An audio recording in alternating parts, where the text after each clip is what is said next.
I could go off on Bush for a long time. Oh, we will return there. So, as part of the pushback, I'd like to say, because I agree with your criticism of arrogance and narcissism against Joe Biden. The same could be said about Donald Trump. You're absolutely of arrogance. So, and I think you've also articulated that a lot of presidents throughout American history have suffered from a bad case of arrogance and narcissism. Absolutely, but sometimes for a benefit. You know, you have to be a pretty crazy person to be to want to be president. I put out a tweet that got some controversy, and I think it was Joe Rogan, who I love, but he was like, I want to find out who Kamala Harris is as a human being, and I was like, I'm actually not interested in who politicians are as human beings at all. Like I've read too much about them, so I know who you are. If you spend your life, and because I live in Washington and I spend a lot of time around would-be politicians, I know what it takes to actually become the president. It's crazy. You have to give up everything. Everything. Every night, you're not spending it with your wife. You're spending it at dinner with potential donors, with friends, with people who can connect you. Even after you get elected, that's even more so. Now you got to raise money, and now you're on to the next thing. Now you want to get your political thing through. You're going to spend all your time on your phone. You and your staff are going to be more like this. So your entire life revolves around your career. It's honestly, you need an insane level of narcissism to do it, because you have to believe that you are better than everybody else, which is already pretty crazy. And not only that, your own personal characteristics and foibles lead you to the pursuit of this office and to the pursuit of idolatry of the self and everything around you. There's a famous story of Lady Bird Johnson. After Johnson becomes the president, he's talking to the White House butler, and she was like, everything in this house revolves around my husband. Whatever's left goes to the girls, the 2 children, and I'll take his steps. So everything revolved around Johnson's political career. And his daughters, when they're honest, the patriarchs that happened under him, they didn't spend time. Saturday morning was for breakfast with Richard Russell after that. These are all in the Robert A. Caro books. Sunday was for Rayburn. There was no time for his kids. That's what it was. And by the way, he's one of the greatest politicians who ever lived. But he also died from a massive heart attack, and he was a deeply sad and depressive individual. Yeah, I saw that tweet, to go back to that. Yeah. And also I listened to your incredible debate about it with Marshall on the Realignment podcast, and I have to side with Marshall. Okay. You're just wrong on this. All right. Because I think revealing the character of a person is really important to understand how they will act in a room full of generals and full of... this gets to the judgment question. Judgment. And I think of Johnson and of Nixon, of Teddy Roosevelt, even of FDR. I can give you a laundry list of personal problems that all those people had. I think they had really, really good judgment. And I'm not sure how intrinsic their own personal character was to their exploration and thinking about the world. So JFK might be our best example, because he had the best judgment out of anybody in the room as a brand new president when the Cuban Missile Crisis. He got us out and avoided nuclear war, which he deserves eternal credit for that. But how did he arrive to good judgment? Some of it certainly was his character, and we could go again though into his laundry list of that. But most of it was around being with his father, seeing some of the mistakes that he would make, and he was also had a deeply inquisitive mind, and he experienced World War II at a personal level after PT 109. So it is. Look, I get it. I actually can steel man it. The response to what I'm saying is judgment is not divisible from personal character. But just because I know a lot of politicians and I've read enough of the really great ones, people like I revere the most, there's really bad judgment basically every single time. But you're saying his judgment. Yeah, his judgment was great. His judgment missile crisis. Yes. Some of the best judgment and decision making in the history of America. Yes, and we should study a lot of it. And I encourage people out there. This is a brutal text. We were forced to read it in graduate school. The Essence of Decision by Graham Allison. I'm so thankful we did. It's one of the foundations of political science, because it lays out theories of how government works. This is also a useful transition, by the way. We want to talk about Trump and some of his cabinet and how that is shaping up, because people really need to understand Washington. Washington is a creature with traditions, with institutions that don't care about you. They don't even really care about the president. They have self-perpetuating mechanisms which have been done a certain way, and it usually takes a great shocking event like World War II to change really anything beyond the marginal. Every once in a while you have a figure like Teddy Roosevelt who's actually able to take peacetime presidency and transform the country, but it needs So the question around the essence of decision was the theory behind the Cuban Missile Crisis of how Kennedy arrived at his decision. And there are various different schools of thought, but one of the things I love about the book is it presents a case for all three: the organizational theory, the bureaucratic politics theory, and then kind of the great man theory as well. So there's you and I can sit here and I can tell you a case about PT 109 and about how John F. Kennedy experienced World War II as this, I think he's like a first lieutenant or something like that, and how he literally swam miles with a wounded man's life jacket strapped in his teeth with a broken back, and he saved him. He ended up on the cover of Life magazine. He was a war hero, and he was a deeply smart individual who wrote a book in 1939 called Why England Slept, which to this day is considered a text which at the moment was able to describe in detail why Neville Chamberlain and the British political system arrived at the policy of appeasement. I actually have an original copy. It's one of my most prized possessions because from 1939, because he's a 23-year-old kid. Who the fuck are you, John F. Kennedy? Turns out he's brilliant. And another just favorite aside is that at the Potsdam Conference, where Harry Truman is there with Stalin and everybody. So in the room at the same time, Harry S. Truman, President of the United States, Dwight D. Eisenhower, the general, right, who will succeed him, 26-year-old John F. Kennedy, as a journalist, some shithead journalist on the side, and all three of those presidents were in the same room with Joseph Stalin and others. And that's the story of America right there. It's kind of amazing. I love people to say that because you never know about who will end up rising to power. But are you announcing that you're running for president? No, absolutely not. I don't have what it takes. I don't think so. I'm self-aware. Yeah, well, maybe humility is necessary for greatness. Okay, so actually, can we just linger on that book? Yeah. So the book Essence of Decision, Explaining the Cuban Missile Crisis by Graham Allison, it presents three different models of how government works. The rational actor model, so seeing government as one entity, trying to maximize the national interest. Also seeing government as through the lens of the momentum of standard operating procedures, so this giant organization is just doing things how it's always been done. And the government politics model, there's just these individual internal power struggles within governments. And all of that is like a different way to view, and they're probably all true to a degree, of how decisions are made within this giant machinery of government. That's why it's so important, is because you cannot read that book and say one is true and one's not. You could say one is maybe more true than the other, but all of them are. And this is probably a good transition to Donald Trump, because, and I guess for the people out there who think I've been too obsequious, you'll be my criticism. Trump said something very fundamental and interesting on Joe Rogan podcast. Probably the most important thing that he ever said, which is he said, I like to have people like John Bolton in my administration because they scare people and it makes me seem like the most rational individual in the room. So at a very intuitive level, a lot of people can understand that, and then they can rationalize while there are picks that Donald Trump has brought into his White House. People like Mike Waltz and others that have espoused views that are directly at odds with a quote-unquote anti-neocon, anti-Liz Cheney agenda. Now, Trump's theory of this is that he likes to have quote-unquote like psychopaths like John Bolton in the room with him while he's sitting across from Kim Jong-un because he gets scared. What I think Trump never understood when he was president, and I honestly question if he still does now, is those two theories that you laid out, which are not about the rational interest as the government is one model, but the bureaucratic theory and the organizational theory of politics. And because what Trump, I don't think, quite gets is that there are 99% of the decisions that get made in government never reach the president's desk. One of the most important Obama quotes ever is, by the time it gets to my desk, nobody else can solve it. All the problems here are hard. All the problems here don't have an answer. That's why I have to make it hard. So the theory that Trump has, that you can have people in there who are, let's say, warmongers, neocons, whatever, who don't necessarily agree with you, is that when push comes to shove at the most important decisions, that I'll still be able to rein those people in as an influence. Here's the issue.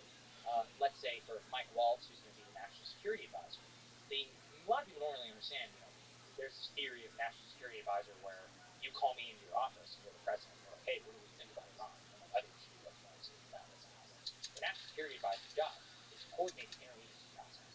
So his job is to actually convene meetings, him and his staff, where in the Situation Room, CIA, State Department, SecDef, others, before the POTUS even walks in, we have options. So we're like, hey, Russia's invaded Ukraine. We, a package package of options. Those packages of options are going to consist of three things. We're going to have one group, we're going to call it the dovish option. Two, we're going to call it the middle ground. Three, the hardcore package. Trump walks in, this is how it's supposed to work. Trump walks in and he goes, okay, Russia invaded Ukraine. What do we do? Mr. President, we prepared three options for you. We've got 1, 2, and 3. Now, who has power? Is it Trump when he picks 1, 2, or 3? Or is it the man who decides what's even in option 1, 2, and 3? That is the part where Trump needs to really understand how these things happen. And I watched this happen in his first administration. He hired a guy, Mike Flynn, who was National Security Advisor. You say a lot about Flynn, but him and Trump were at least like this on foreign policy. Flynn gets outed because whatever, we call it FBI coup, whatever. 33 days, he's out as National Security Advisor. H.R. Master got a nice shiny uniform, 4-star, all of this. Master doesn't agree with Donald Trump at all. And so Trump says, I ran on pulling out of Afghanistan. I want to get out of Afghanistan. I'm like, hey, we'll get out of Afghanistan. But before we get out, we got to go back in. That's when we need our troops again. And he's like, oh, okay. It's like all this. And he approves a plan and effectively gives a speech in 2017 where he ends up escalating and increasing the number of troops in Afghanistan.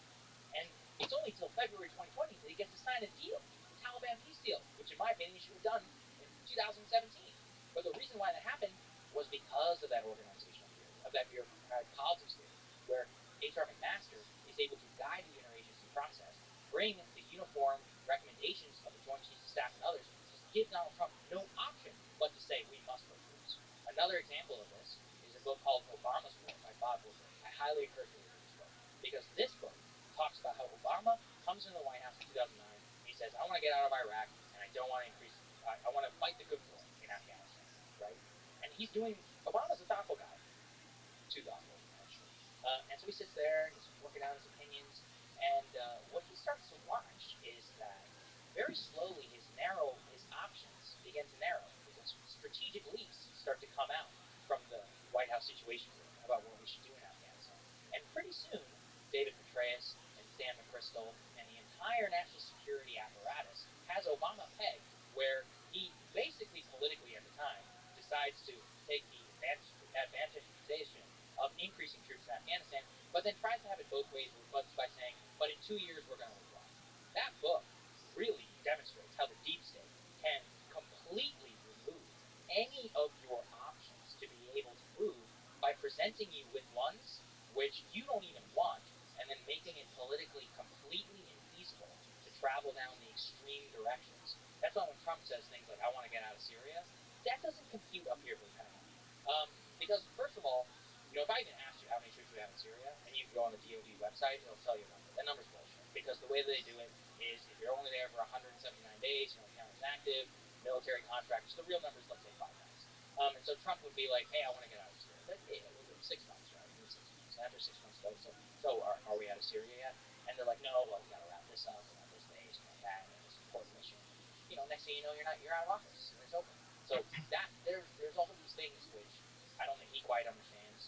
I know that some of the people around him who disagree with these picks do, is the reason why these picks really matter is not only are the voices in the Situation Room for the really, really high-profile stuff, it's for all the little things that are getting to that president's desk, of which can shape extraordinary policy. I'll give you the best example. There was never a decision by FDR as President of the United States to oil embargo Japan, one which he thought about as deeply as you or I would want. It was a decision kind of made within the State Department. It was a decision that was made by some of his advisors. I think he eventually signed off on it. It was a conscious choice, but it was not one which ever was understood the implication that by doing that, we invite a potential response on Pearl Harbor. So think about it.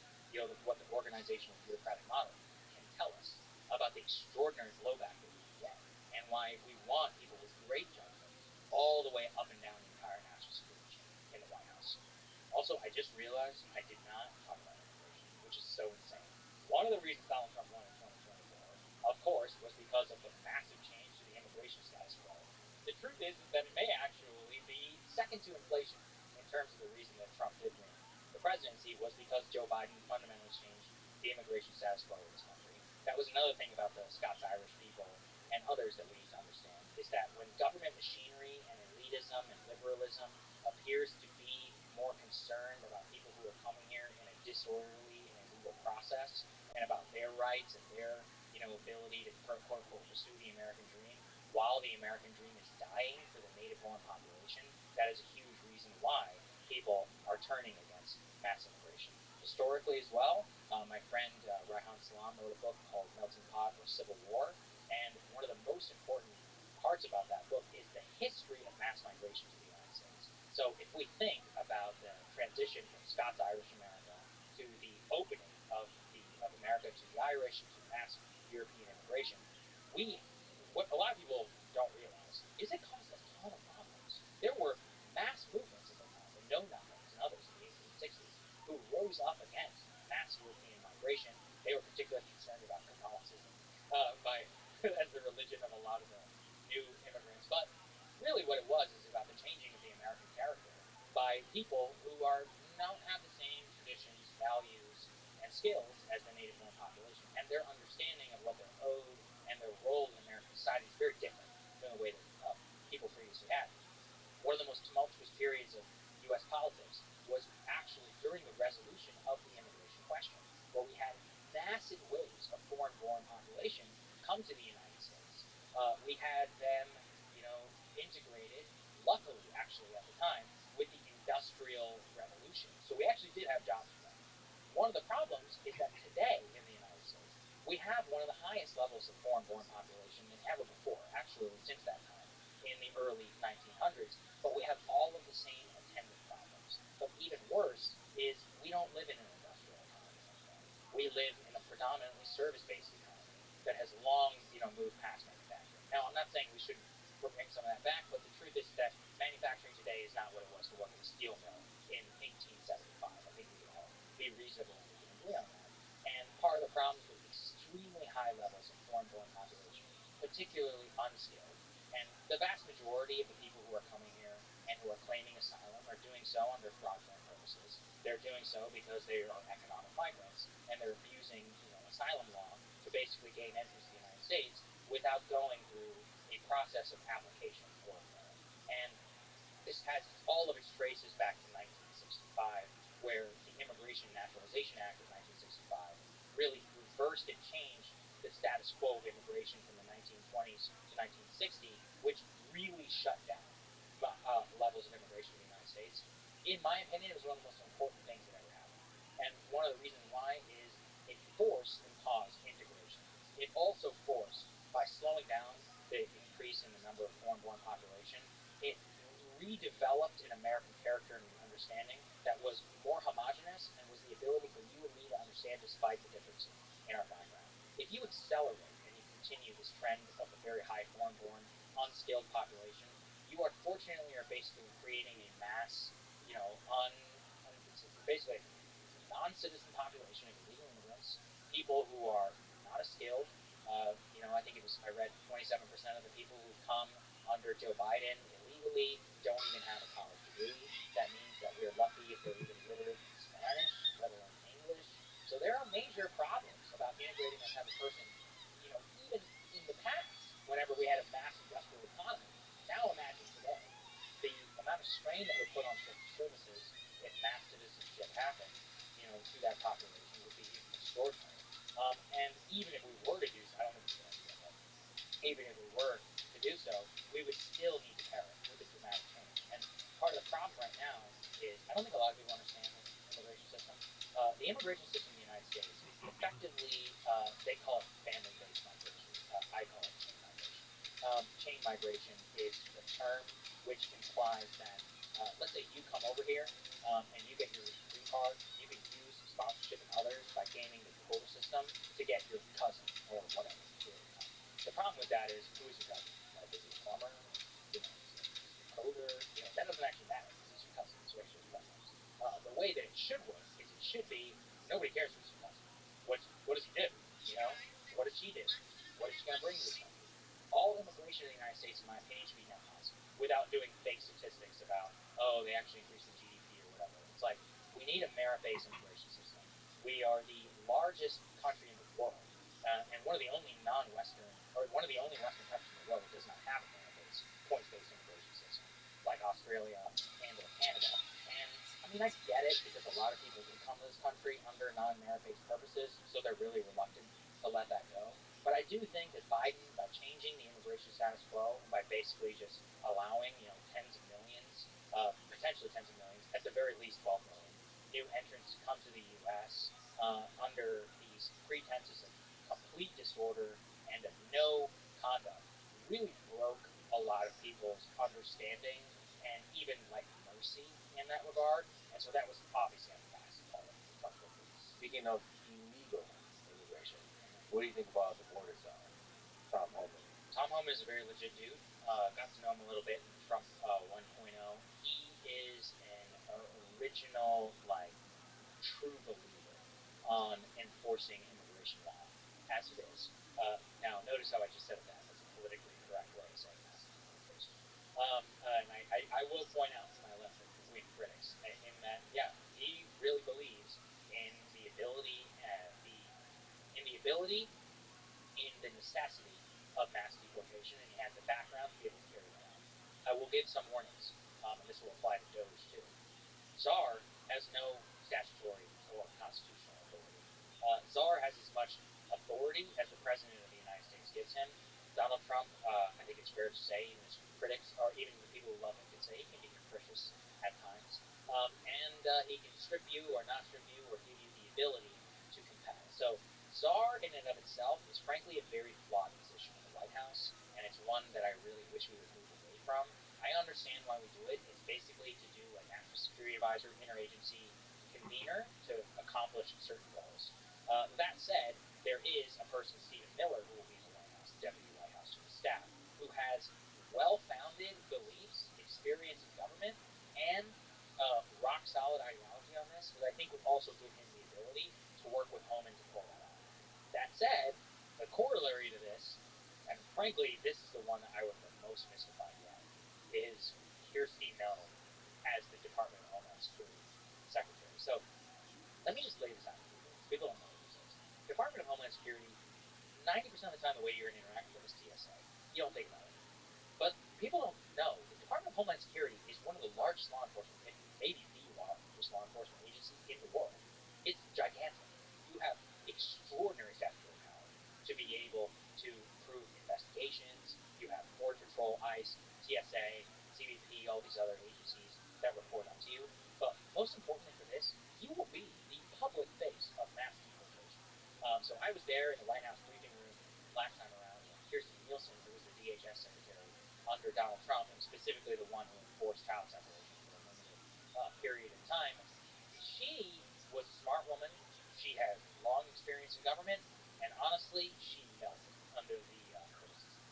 Kirstie Noem is the governor of South Dakota. I mean, that's great. You have a little bit of executive experience, but to be honest, you have no law enforcement background. You have no ability to, you have no, frankly, with understanding of what it is going to be like to be the secretary of one of the most controversial programs in modern American history. You have to go on television and defend that every single day, a literal job requirement. And you will have to have extraordinary command of the facts. You have to have a very high intellect. You have to have the ability to really break through. And, I mean, we all watch how she handled that situation with her dog and her interviews, and that does not give me confidence that she will be able to do all that well in the position. So what do you think is behind that? So Crystal Ball's theory on Breaking Point is that there was some kind of interpersonal, I didn't know. I should know this, but I didn't know any of the. There was some cheating or whatever. There's a rumor, nobody knows if it's true, that Corey Lewandowski and Kirsten Noem had a previous relationship ongoing. Corey Lewandowski is a Trump official, and he maybe put her in front. I don't know. It's like the Real Housewives of D.C. Yeah, kind of. Although, I mean, it was the most open secret in the world. Allegedly. I don't like to traffic too much in personal theories. But, I mean, in this respect, it might actually be correct in terms of how it all came down. I have no idea what he's thinking. I truly don't. I mean, maybe it's like he was last time. He said, I want a woman who's, softer and, emotionally and the ability to be the face of my immigration program. I mean, again, like I said, I don't see it in terms of her experience and her media. It's, frankly, not very good. So you think she needs to be able to articulate, not just be the softer face of this radical policy, but also be able to articulate what's happening and the reasoning behind all. Yes, you need to give justification for everything. Here's the thing.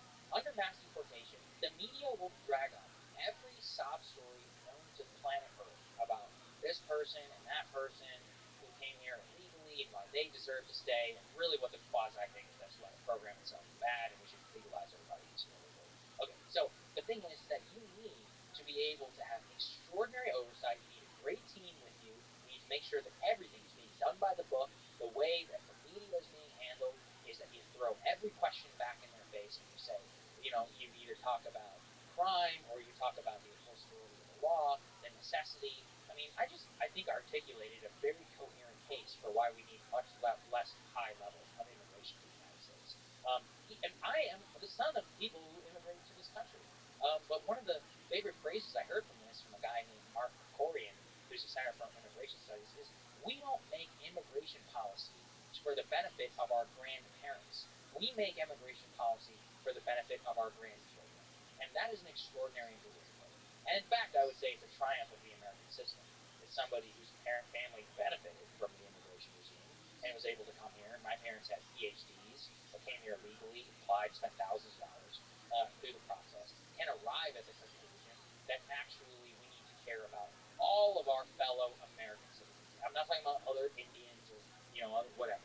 I'm talking about all of them. I care about everybody who is here in this country. But fundamentally, that will mean that we are going to have to exclude some people from the U.S. And another thing that the open borders people don't ever really grapple with is that even within their own framework, it makes no sense. So, for example, a common left-wing talking point is that it's America's fault that El Salvador and Honduras and Central America is fucked up. And so because of that, we have a responsibility to take all those people out because it's our fault. Or Haiti, right? But if you think about it, America is responsible, and I'm just being honest, for destroying and ruining a lot of countries. They just don't benefit from the geographic ability to walk to the United States. So I mean, if we're doing grievance politics, Iraqis have way more of a claim to be able to come here than anybody from El Salvador who's talking about something that happened in 1982. So within its own logic, it doesn't make any sense. Even under the asylum process, people don't even know this. You're literally able to claim asylum from domestic violence. Okay? Imagine that. Frankly, that is a local law enforcement and problem of people who are experiencing that in their home country. I know how cold-hearted this sounds, but maybe, honestly, it could be because I'm Indian. One of the things that whenever you visit India and you see a country with over 1 billion people, you're like, oh shit, this is crazy. And you understand both the sheer numbers of the amount of people involved, and also there is nothing in the world you could ever do to solve the problem for everybody. It's a very complex and dynamic problem. And it's really nice to be bleeding heart and say, oh, well, we have responsibility to this, to all mankind and all that. But it doesn't work. It doesn't work with a nation state. It doesn't work with a sovereign nation. We're the luckiest people in the history of the world living in this country. And we need to protect it. And protecting it requires really thinking about the fundamentals of immigration itself and not telling us stories. There's a famous moment in the Trump White House where Jim Acosta, CNN White House correspondent, got into it with Stephen Miller, the current, who will be the current deputy chief. And he was like, what do you say, something along the lines, to people who say you're violating, that quote on the Statue of Liberty, like if you were tired, you're full, you're hungry, all of that, the Emma Lazarus quote. And Stephen, very logically, was like, what level of immigration comports with the Emma Lazarus quote? Is it 200,000 people a year? Is it 300? Is it 1 million? Is it 1.5 million? And that's such a great way of putting it because there is no limiting principle on Emma Lazarus quote. There is when you start talking honestly. You're like, okay, we live in X, Y, and Z society with X, Y, and Z GDP. People who are coming here should be able to benefit for themselves and us, not rely on welfare, not be people who we have to take care of after because we have our own problems here right now. And who are the population, the types of people that we can study and look at who will be able to benefit? And based on that, yeah, immigration is great. But there are a lot of economic, legal, and societal reasons for why you definitely don't want the current president. But another thing is, even if we turn the switch and we still let in 1,000,005 people a year under the chain family-based migration, I think it would be a colossal mistake because it's not rooted in the idea that people who are coming to America are explicitly doing so at the benefit of America. It's doing so based on the familial connections of people who already gained the immigration system to be able to come here. I have a lot of family in India, and I love them, and some of them are actually very talented. they wanted to come here, I think they should be able to apply on their own merit, and that should have nothing to do with their familial status or the fact that they're not a U.S. citizen. Like you mentioned the book Melting Pot or Civil War by Raihan Salam, he makes an argument against open borders. The thesis there is assimilation should be a big part. I guess there's some kind of optimal rate of immigration which allows for assimilation. Yeah, and there are ebbs and flows, and that's kind of what I was talking about historically, where, the truth is you could walk the streets of New York City in the early 1900s and late 1890s, and you're not going to hear any English. And I think that's bad. Really what you had was ethnic enclaves of people who were basically practicing their way of life just like they did previously, bringing over a lot of their ethnic problems that they had and even some of their cultural, innate capabilities or whatever, bringing it to America, and then New York City police and others are figuring out, what the hell do we do with all this? And it literally took shutting down immigration for an entire generation to do away with that, and there's actually still some. The point about assimilation is twofold. One is that you should have the capacity to inherit the understanding of the American character that has nothing to do with race. And that's so unique that I can sit here as a child of people from India and have such a deep appreciation for the Scots-Irish. I consider myself, American first, and one of the things that I really love about that is that I have no historical relationship to anybody who fought in the Civil War, but I feel such kinship with a lot of the people who did, and reading the memoirs and the ideas of those that did, because that same mindset of the victors and the values that they were able to instill in the country for 150 years later gives me the ability to connect to that. And that's such an incredible victory on my part, and that's such a unique thing. In almost every other country in the world, in China and India or wherever, it's kind of like what you are. You're a Hindu, you're a Jew, you're Han Chinese, you're Uyghur, or you're Tibetan, something like that. You're born into it. But really here is one of the only places in the world where you can really connect to that story and that spirit and the compounding effect of all of these different people who have come to America. And that is a celebration of immigration as an idea. But immigration is also a discrete policy, and that policy was really screwed up by the Biden administration. And so we can celebrate the idea and also pursue a policy for all of the people in the U.S., our citizens, to actually be able to come here. And look, it's going to be messy, and honestly, I still don't know yet if Trump will be able to pursue actual mass deportation. Just because I think that I'm not sure the public is ready for it. I do support mass deportation. I don't know if the public is ready for it. I don't know. I'll have to see, because there's a lot of different ways that you can do it. There's mandatory verify, which requires businesses to basically verify you're a U.S. citizen or you're legally in order to employ you, which is not the law of the land currently, which is crazy, by the way. There's, you can cut off or tax remittance payments, which are payments that are sent back to other countries like Mexico, Honduras, and Guatemala. Again, illustrating my economic migrant point. There are a lot of various different ways where you just make it more difficult to be illegally here in the U.S. so people will self-deport. But if he does pursue real mass deportation, that will be a flashpoint in America. Aren't you talking about things like what Tom Homan said that works that rate, sort of increasing the rate of that? Yeah, we used to do that.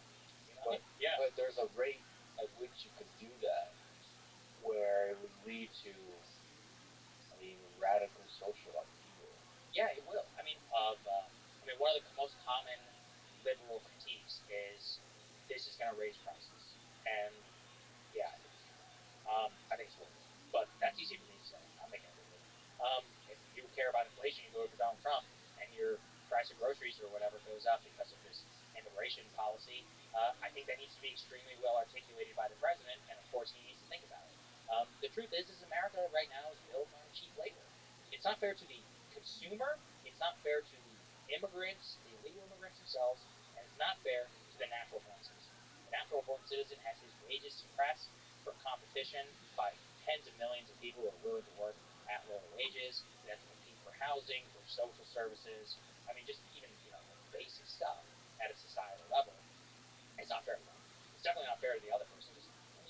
Whenever people say who's going to build your houses or whatever, you're endorsing this quasi-illegal system where uninsured laborers from Mexico, they have no guarantee of wages. They're getting paid cash under the table. They are living 10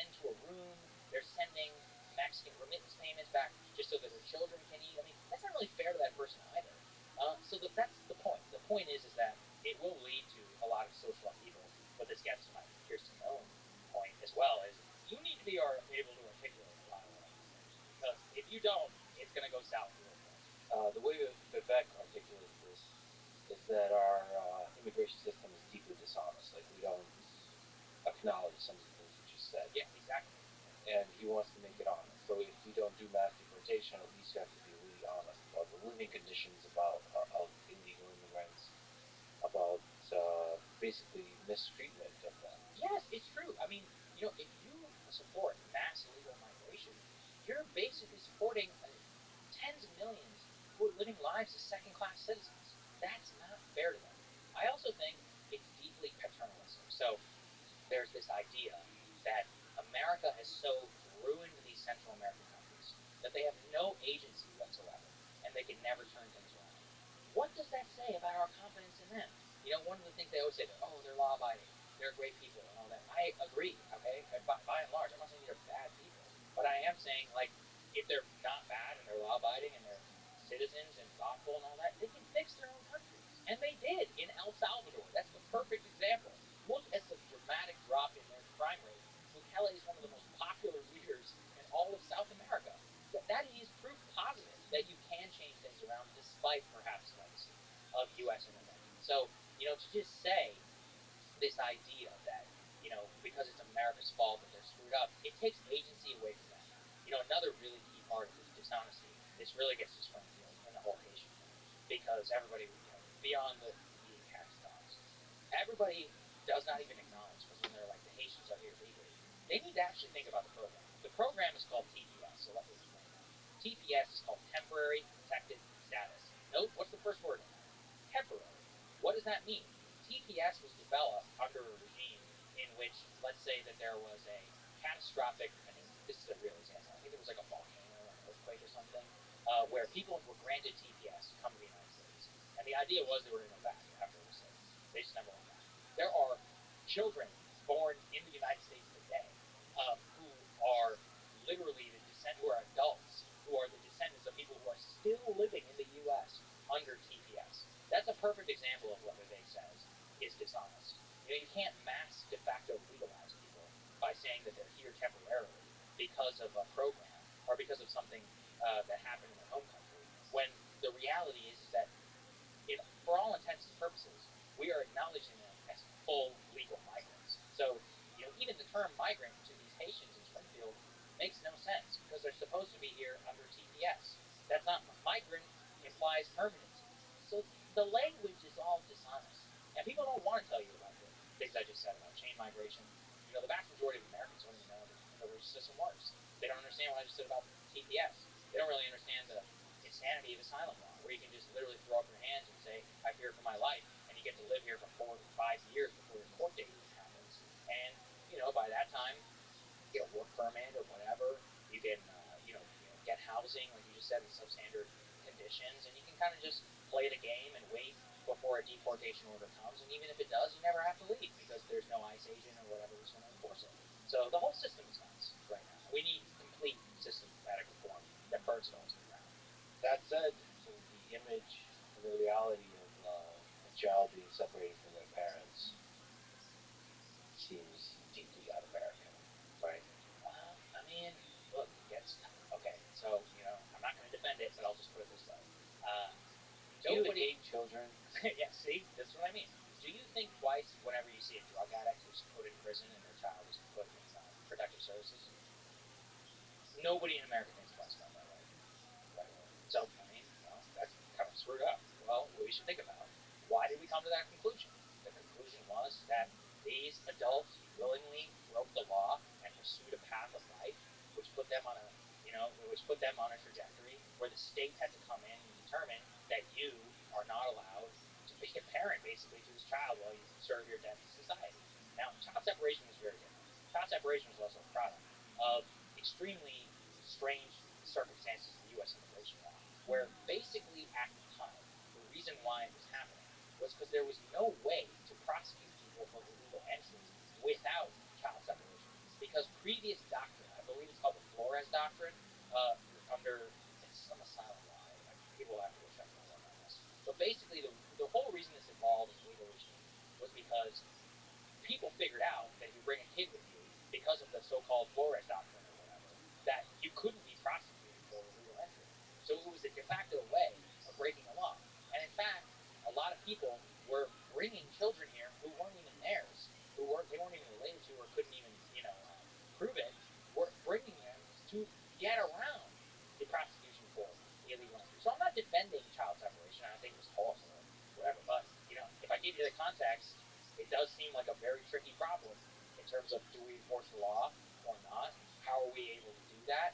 And the solution, honestly, is what Donald Trump did, was remain in Mexico and then pursue a complete rewrite of the way that we have U.S. asylum law applied and of asylum adjudication and really just about enforcing our actual laws. So what I try to explain to people is the immigration system right now is a patchwork of this deeply dishonest, such a great word, deeply dishonest system in which you use the system and set it up in such ways that illegal immigration is actually one of the easiest things to do to accomplish immigration to the United States.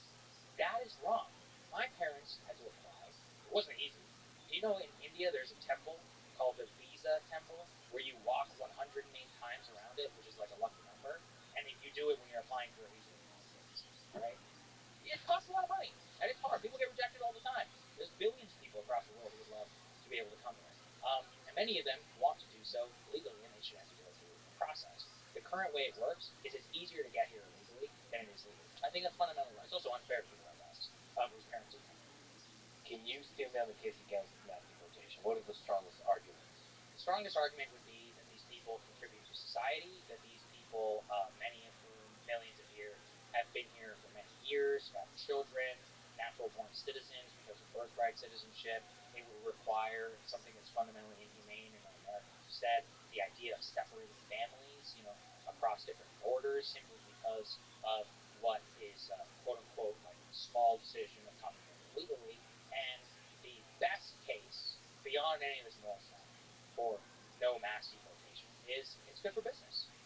Illegal immigration is great for big business. It is great for big agriculture. So if you want the lowest prices of all time, then yeah, mass deportation is a terrible idea. So, first of all, very convincing. And second of all, you can't just do mass deportation without also fixing the immigration system. Yes, exactly. And there's several pieces of legislation. HR 2, that's something that the Republicans have really coalesced around. It's a border bill. I encourage people to go read it and see some of the different fixes to the U.S. immigration system. I'm curious whether it'll actually pass or not. Remember, there's a very slim majority of the House of Representatives for Republicans this time around, and people vote for a lot of things when they're not in power, but when it's actually about to become a law, we'll see. There's a lot of swing state people out there who may think twice before casting that vote. So I'm definitely curious to see how that plays out. The other thing is that, like I just said, the biggest beneficiary of illegal immigration is big business. So if you think they're going to take this one lying down, absolutely not. They will fight with everything that they have to keep their pool of cheap labor because it's great for them. I think JD said a story, I think it was on Rogan, about how he talked to a hotelier chain guy, and he was like, yeah, it's just terrible. It's like they would take away our whole workforce. He was like, do you hear yourself? In terms of what you're talking or bragging about, but that's real. That's a real thing.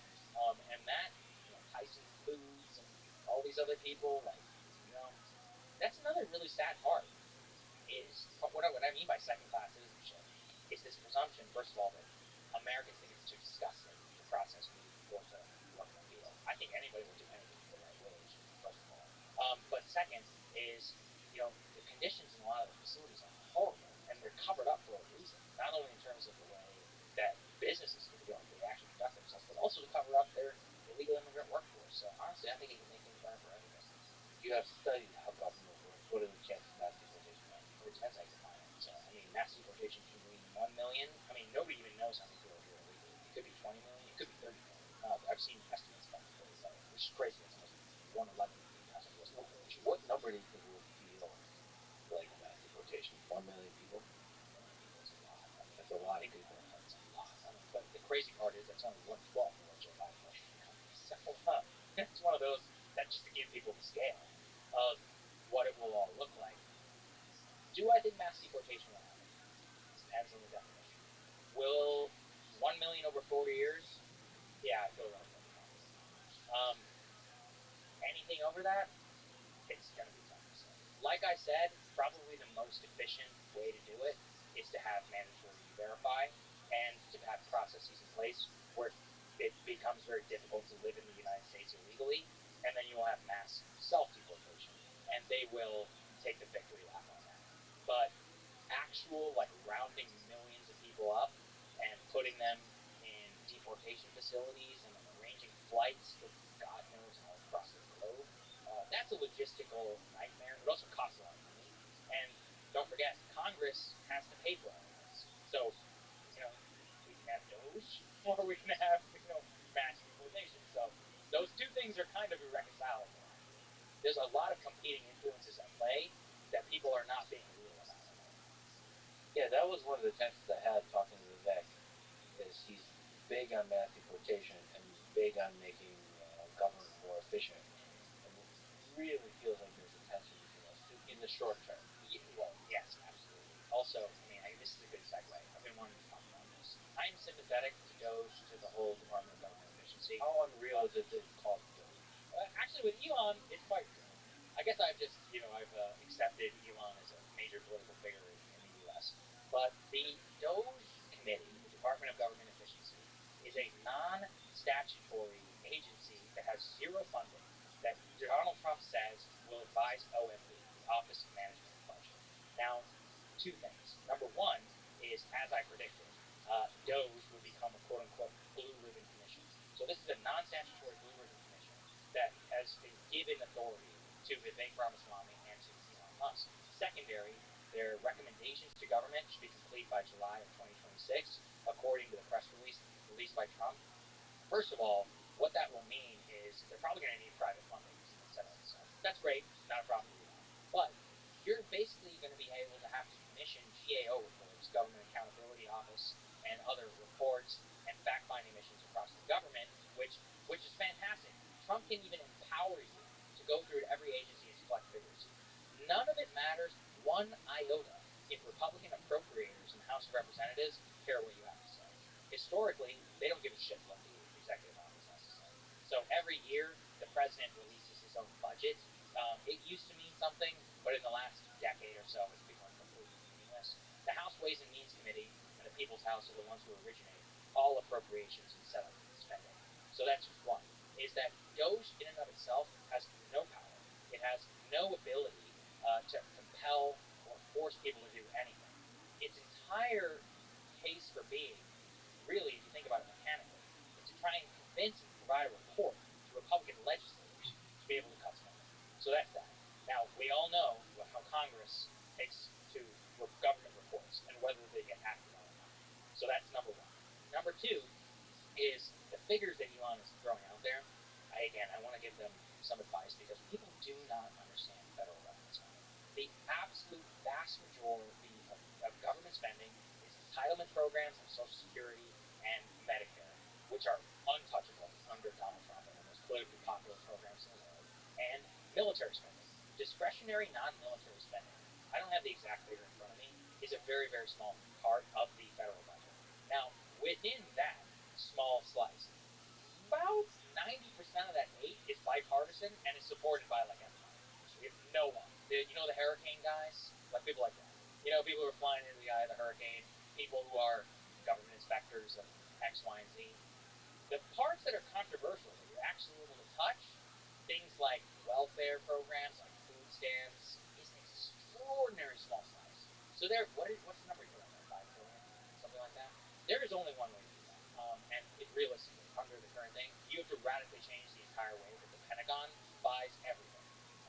And I support that, but I just want to be very, very clear. But I haven't seen enough energy around that. There's this real belief in the U.S.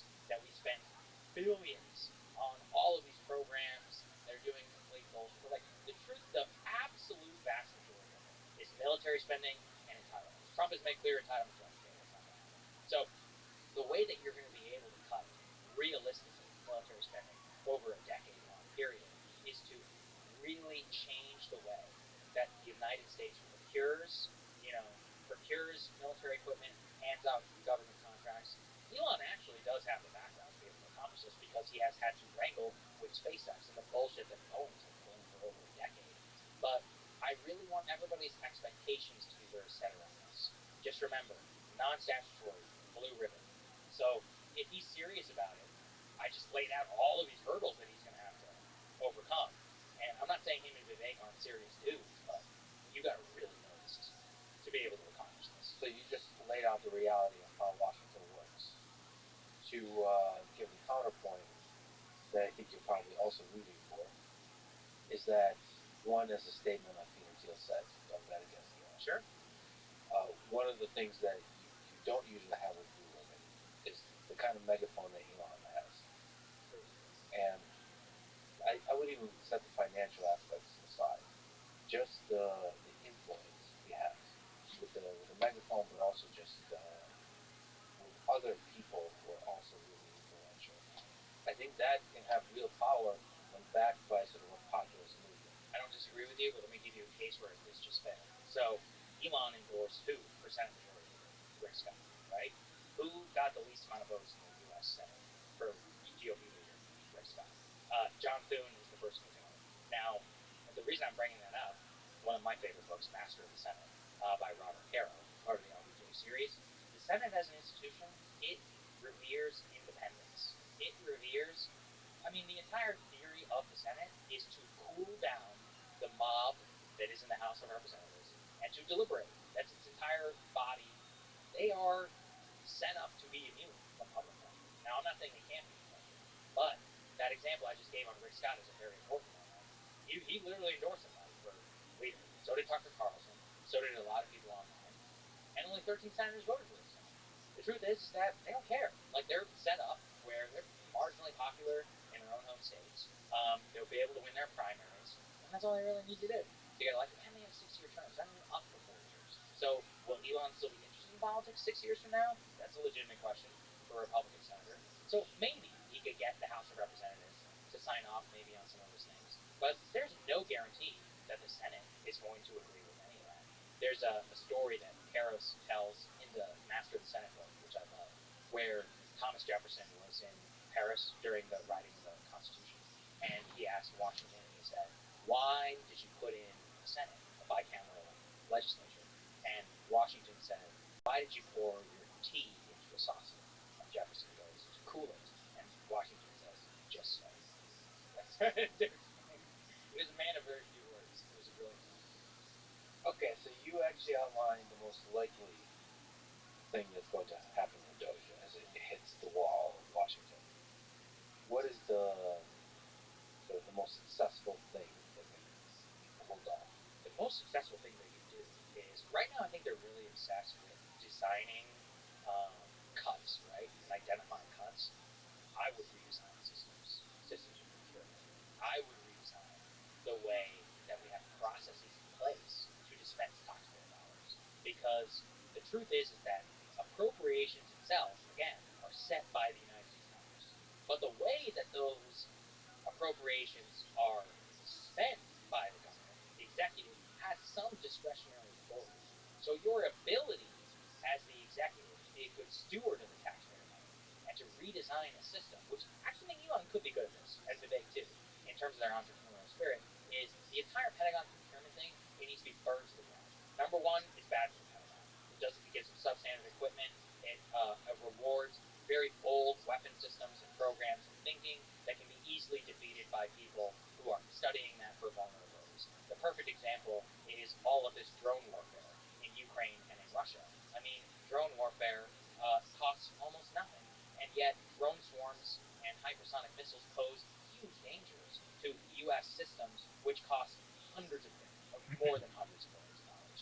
So my point is that giving nimble procurement and systemic change in the way that we think about executing the mission that Congress does give you actually could save the most amount of money in the long run.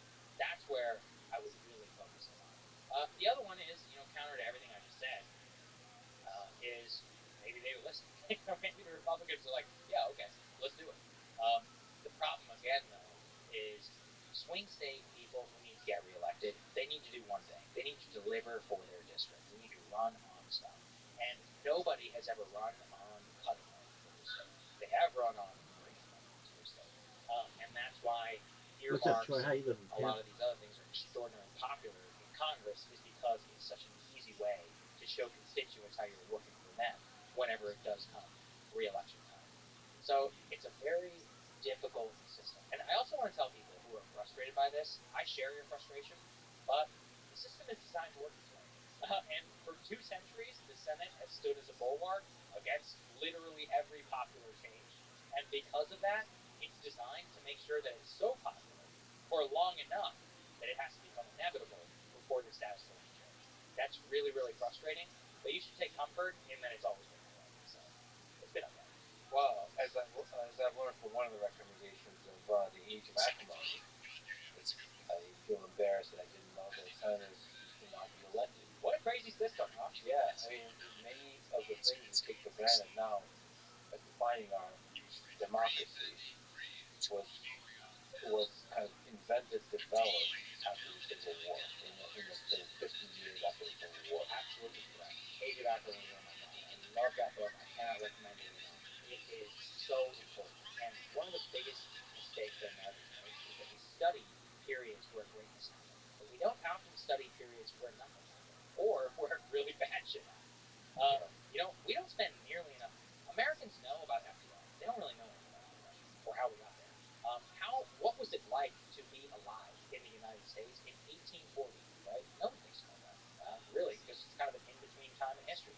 There are people who lived their entire lives, who were born, who had to live through those times, who were just as conscientious and intelligent as you and I are, and were just trying to figure shit out. And things felt really big. So the Age of Acrimony is a time where it's just almost completely ignored outside of the Gilded Age aspect. But like you just said, it was a time where progressive reform of government and the tension between civil rights, extraordinary wealth, and democracy, and really the reining in of big business. So many of our foundations happened exactly in that time. I take a lot of comfort from that book because one of the things I learned in the book is that voter participation is highest when people are pissed off, not really mad. And that's such a counterintuitive thing. But voter participation goes down when the system is working. So 2020, right? I think we can all agree was very Texas. That's also why it's had the highest voter participation ever. 2024, very high rate of participation.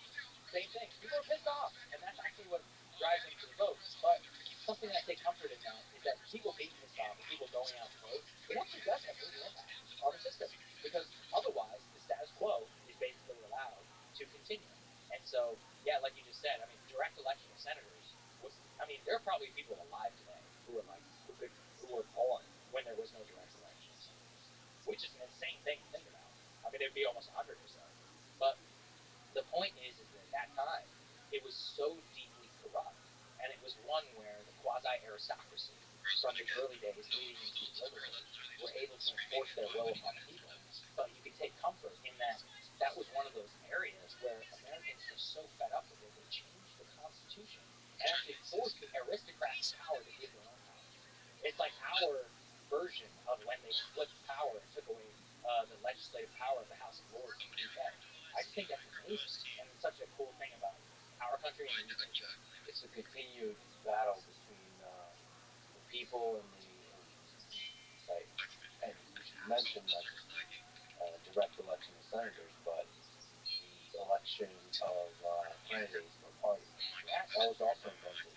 It used to be that the quote-unquote party bosses, I say that with a half a chuckle, chose the candidate. Yeah, the whole system is nuts. The way that we currently experience politics is such a modern invention. With a little asterisk with Kamala Harris, but right, good point.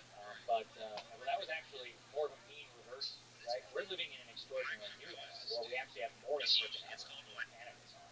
It used to be, this is crazy. So the conventions have always taken place 2 months before, right? Imagine a world where you did not know who the nominee was going to be before that convention, and the nominee literally was decided at that convention by those party bosses. Even crazier, there used to be a standard in American politics where presidents did not directly campaign. They, in fact, did not even comment about the news or mention their opponents' names. They would give speeches from it was unseemly for them to engage in direct politics. You would not get a Bernie Sanders. No. You would not get a Donald Trump. Obama, Bill Clinton. I mean, basically every president from John F. Kennedy onwards has been a product of the new system. Every president prior to that has been much more of the old system. And then there was an in-between period post-FDR where things were really changing, but the primary system itself had its first true big win under John F. Kennedy. I think that the lesson from that is it's a collective wisdom of the people, right? I think so. I think it works. Yeah, I mean, well, okay, I'll steal that one. We had some great presidents in the Party Boss era. FDR was a great president. FDR was a master of coalition politics. Of his ability, in fact, what really made him a genius was his ability to get this overthrow the support of a lot of the corruption and the elite Democrats to take control in the convention, and then combine his personal popularity to fuse all systems of power, where he had the elites basically under his boot because he was the king, and he used his popular power and his support from the people to be able to enforce things up and down. I mean, even in the Party Boss era, we would have a lot of the people we revere really came out of that. People like Abraham Lincoln. I mean, I don't think Abraham Lincoln would have won a party primary in 1860. There's no chance. He won. Well, thank God. From an insane process in the 1860 Republican convention. People should go read about that because that was wild. I think we were this close to not having Lincoln as president. And yeah, I mean, Teddy Roosevelt. There's so many that I can point to who made great impacts on history. So the system does find a way to still produce good stuff. That was a kind of beautiful diversion from the Doge discussion. If we're going to turn briefly to Doge. Sure. So we kind of talked about cost cutting. There's also increasing the efficiency of government, which you also kind of talked about with procurement. So maybe we could throw into the file the 400 plus federal agencies. So let's take another perspective on what success might look like. So like radically successful Doge. Would it basically cut a lot of federal agencies? Probably Combined. Okay, so I can give great examples of this because I have a great insight. Like for each agency will often use different payroll systems. They'll have different internal processes, right? That makes no sense, and it's all because it's antiquated. Now everybody always talks about changing it, but there are a lot of party interests about why certain people get certain things. The real problem with government, the people like us who are private, and for example, when you want to do something, you can just do it. So I was listening to a really interesting analysis about law enforcement and the military. So I think the story was that the military was assigned, National Guard guys were assigned to help with border, and they were trying to provide, I think it was translation services to people at border patrol. But somebody had to come down and be like, hey, this has got to stop. According to U.S. Code X, Y, and Z, the United States military cannot help with law enforcement, abilities here. And so even though that makes absolutely no sense because they're all working, there are literal legal statutes in place that prevent you from doing the most efficient thing possible. So for some reason, we have to have a ton of Spanish speakers in SouthCom, in the U.S. command that is responsible for South America, who literally cannot help with a crisis at the border. Now, maybe you can find some legal chicanery to make that work, but man, you got to have an attorney general who knows what he's doing. You need a White House counsel. You need to make sure that shit stands up in a court of law. I mean, it's not so simple. Whereas, let's say you have a software writer and you want to get into software, you can just do it. You can hire whoever you want. When you're the government, there's a whole process you got to go through about bidding, and it just takes forever, and it is so inefficient. But unfortunately, the inefficiency is really derivative of a lot of legal statutes, and that is something that, again, actually, radically successful Doge, quote unquote, would be study the law and then change it. Bigger, instead of cost cutting, cut this program or whatever, like I just said about why do different systems use payroll, just say that you can change the statute under which new software can be updated, let's say, after 90 days. I've heard stories of people who work for the government who still have IBM mainframe that they're still in 2024 that they're still working because those systems have never been updated.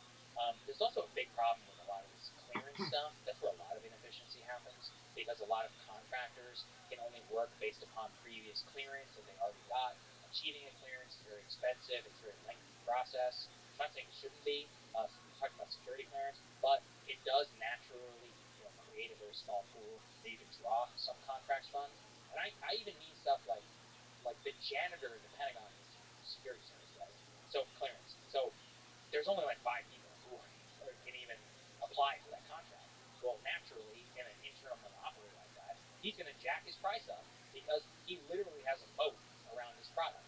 Whereas if you or I are hiring a whatever, anybody, for anything, that type of credentialism and legal regime doesn't matter at all. So there are a million problems like this that people in government run into, and that is what I would see as the most successful. The paperwork slows everything down, and it feels impossible to break through that in sort of an incremental way. It feels like the only way to do it is literally shut down agencies in some kind of radical way and then build up from scratch. Of course, as you highlight, that's going to be opposed by a lot of people in government. Yeah. Well, historically, there's only one way to do it. It's to build weapons. War. Yeah. So I was going to say, basically, you have the kind of Welcome. consensus where How are you? okay, all this. What's going on, V1DEO? Hello. How are you?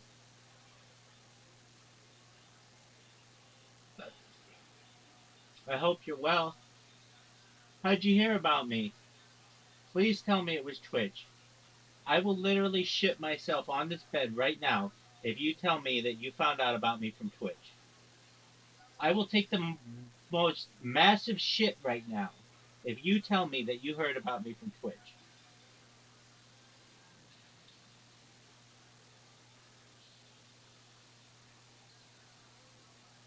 I'll do anything you want. Just tell me you found me from Twitch. I will. I don't know what else you want me to do, but I'd shit myself on this bed right now if you told me you found me on Twitch. All right, we're watching the Lex Friedman podcast. Enjoy. Stupid bureaucratic bullshit we've been doing. We need to put that shit aside, get the fuck out of here. We need to win a war. So all the paperwork, all the lawyers, those leave. Yeah, exactly. No, but I want people to really understand that. Up until 1865 or 1860, forget the exact year, we didn't even have national currency.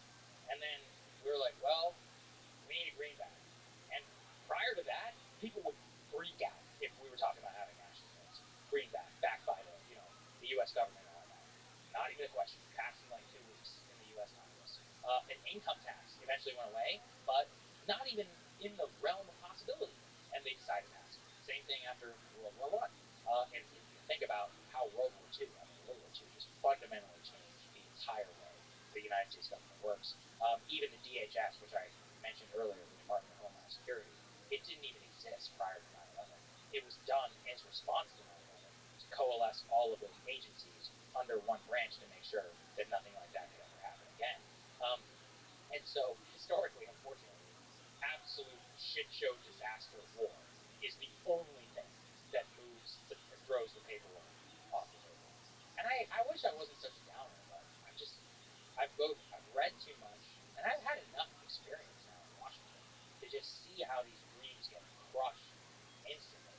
And I wish it wasn't that way. I mean, it's a cool idea, and I want people who are inspired, who are getting into politics, to think that they can do something.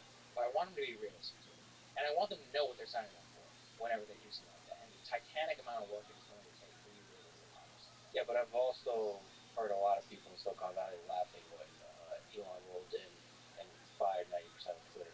Here's this guy, Elon Musk, that you're absolutely correct. Knows nothing about running a social media company. Of course, you need all these servers. Of course, you need all these employees. Right. And nevertheless, the service keeps running. He figured it out, and you have to give him internal credit for that. I guess the difference is there was no law that could fire him. There was no like at the end of the day, he owned the company. He had total discretion of his ability to move. So I'm not even saying his ideas are bad. I'm saying that the ability that what makes him such an incredible visionary entrepreneur. It's movement. It's deference at times to the right people, but also the knowledge of every individual piece of the machine and his ability to come in and execute his full vision at any time and override any of the managers. So I talked previously about the professional managerial class and the managerial revolution. Elon is one of the few people who's ever built a multi-billion-dollar company who was not actually falling victim to the managerial revolution and against entrepreneurship and innovation that happens there. There are very few people who can do it. Elon, Steve Jobs, but what do we learn? Is that unfortunately after Steve died, Apple basically did succumb to the managerial revolution and has become like the product. They make all their money by printing services and making it impossible to leave this ecosystem, as opposed to building the most cool product ever.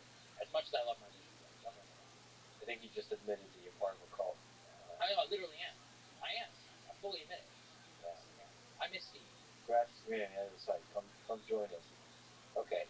Whether it's Elon or somebody else, what gives you hope about something like a radical transformation of government towards efficiency, towards being more slim?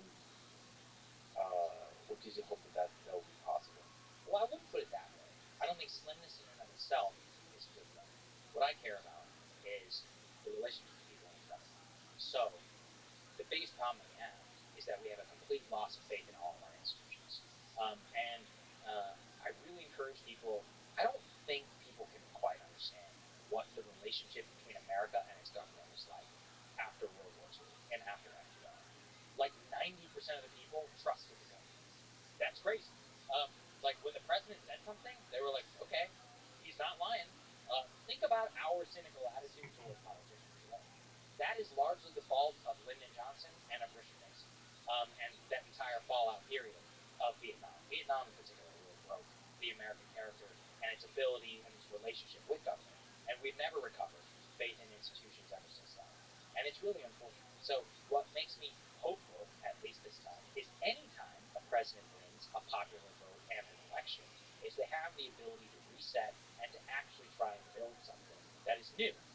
And so, what I would hope is that this is different from the first Trump administration, in which the mandate for Donald Trump is actually carried out competently. Yes, he can do his antics, which got him elected. At this point, we can't deny it. The Donald thing is hilarious. It's fun. It is. People love it. People like the podcast. People like garbage truck. The garbage truck. Yeah, exactly. They like the stuff. He will always excel, and he will continue to do that. There are policy and other things that we can and should do, like the pursuit of no war, like solving the immigration question, and also really figuring out our economy the way that it currently runs and changing it so that the actual American dream is more achievable. And housing is one of the chief problems that we have right now. The real thing is Donald Trump was elected on the backs of the working man. I mean, it's just true. Households under $100,000 voted for Donald Trump. Maybe they didn't do so for economic reasons. I think a lot of them did for economic, but a lot of them did for immigration, for cultural, but you still owe them something. And there is, I would hope that they could carry something out in that respect that is not a similar continuation and chaotic vibe of the first time, where everything felt like it exploded every time. With staffing, with even his policy or what he cared about, or his ability to pursue. And a lot of that does come back to personnel. So I'm concerned in some respects. I'm like not thrilled in some respects. I'm happy in some respects, but it remains to be seen how he's going to do it. To the degree it's possible to see Trumpism and MAGA as a coherent ideology, what do you think are the central pillars of it?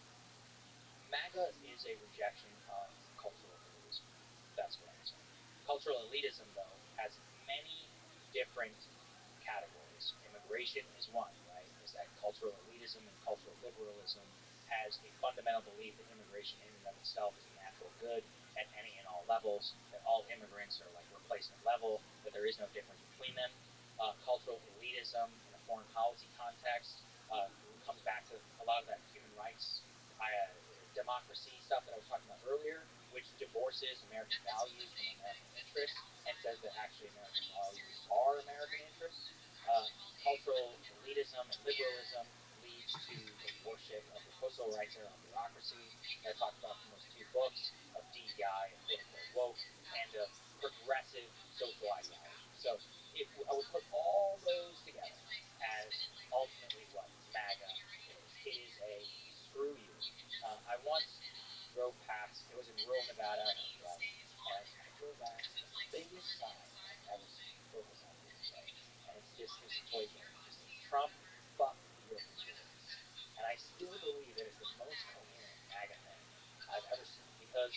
everyone's always like, how can like neocon and Tulsi Gabbard and RFK and all these other people, how can they all exist under the same umbrella? And I'm like, it's very simple. All of them have rejected the cultural elite in their own way, certainly, but they've arrived at the same place. It's an umbrella, and it's an umbrella fundamentally, which has nothing to do with the status quo and with the currently established cultural elite. That doesn't mean they're not elite and they're not rich in their own regards. That doesn't mean they don't disagree. But that's the one thing that unites the entire party. And so that's the way I look at it. Anti-cultural elite, is that synonymous with anti-establishment? So basic distrust of all institutions. Is elitism connected to institutions? Yes, absolutely, because the elite certainly runs our institutions. That said, anti-establishment is really not the right word, because there are a lot of left-wingers who are anti-establishment, right? They are against that, but they're not anti-cultural leftism, and that's the key distinction between MAGA and like left populism. Left populism basically does agree. They agree with like basic theses, like racism is one of the biggest problem facing America. They're like, one of the ways that we would fix that is through class-oriented economic programs in order to address that. But we believe in, I don't know, like reparations as a concept. It's just more about how we arrive there. Whereas in MAGA, we would say, no, we actually don't think that at all. We think we can fall past that. And we think that the best way to fix it is actually similar concept description, but the mindset matters a lot. So the real distinction between MAGA and like left populism really is on culture. Trans, in particular, orientation about actually immigration may be the biggest one, because if you look at the history of Bernie Sanders, Bernie Sanders was a person who railed against open borders and against mass migration for years. There are famous interviews of him on YouTube with Lou Dobbs, who's one of the most hardcore immigration guys, and they agree with each other. Lou is like, Bernie's one of the only guys out there. Bernie, at the end of the day, he had to succumb to the cultural left and his changing attitudes on mass immigration. There's some famous clips from 2015 in a Fox interview that he gave where he started talking about how open borders is a Koch brothers libertarian concept, right? Because Bernie is basically of a European welfare state tradition. European welfare states are very simply understood. We have high taxes, high services, low rates of immigration. Because we have high taxes and high services, we have a limited pool of people who can experience and take those services. He used to understand that. He changed a lot of his attitudes. Bernie also, I will say, look, he's a courageous man and a courageous politician. As late as 2017, he actually endorsed a pro-life candidate because he said that pro-life candidate was, pro-worker. And he's like, at the end of the day, I care about pro-worker policy. He took a ton of shit for it, and I don't think he's learned since. So the sad part that's really happened is that a lot of left populist, agenda and other has become subsumed, in the hysteria around cultural leftism, wokeism, whatever the hell you want to call it, and that ultimately that cultural leftism was the thing that really united, the two wings of that party. And that's really why MAGA is very opposed to that. They're really not the same, but the left populists can still be anti-establishment. That's the key. Interesting to think of the left cultural elite subsuming, consuming Bernie Sanders, the left populists. So you think that's what happened? That's what I would say. So what do you think happened in 2016 with Bernie? Is there a possible future where he would have won? You and Krista wrote a book on populism in 2020. And from that perspective, looking at 2016, if he rejected wokeism at that time, by the way, that would be pretty gangster for 2016. Would he have? Because I think Hillary went towards the left more, right? Am I remembering that correctly? It was a very weird time. So, yes and no. It wasn't full-on BLM mania like it was in 2020. But the signs were all there. So the Great Awakening was in 2014. I know it's a ridiculous term. I love it. Please keep saying. But just to give the origin, the Great Awakening is about the great religious revival in the United States. So people had, because wokeism was religion, that's the common refrain. They were like, the Great Awakening is religious. Thank you for explaining the joke. Yeah. So the Great Awakening is basically when racial attitudes about college-educated whites basically flipped on its head. There are a variety of reasons why this happened. I really believe that Ta-Nehisi Coates' case for reparations in Vietnam is one of those. It radicalized an entire generation of basically white college-educated women to think completely differently on race. During Ferguson, also happened immediately after the trade online case. Those two things really set the stage for the eventual BLM takeover in 2020, but fundamentally what they did is they changed racial attitudes amongst college-educated elites to really think in a race-based construct.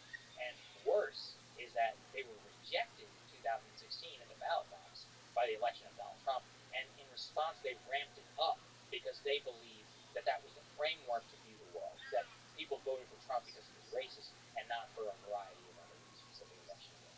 And so the point around this question of whether Bernie could have won in 2016, I don't know. Crystal seems to think so. I'm skeptical. I'm skeptical for a variety of reasons. I think that culture is honestly one of them. One of Trump's core issues in 2016 was immigration, and Bernie and him did not agree on immigration.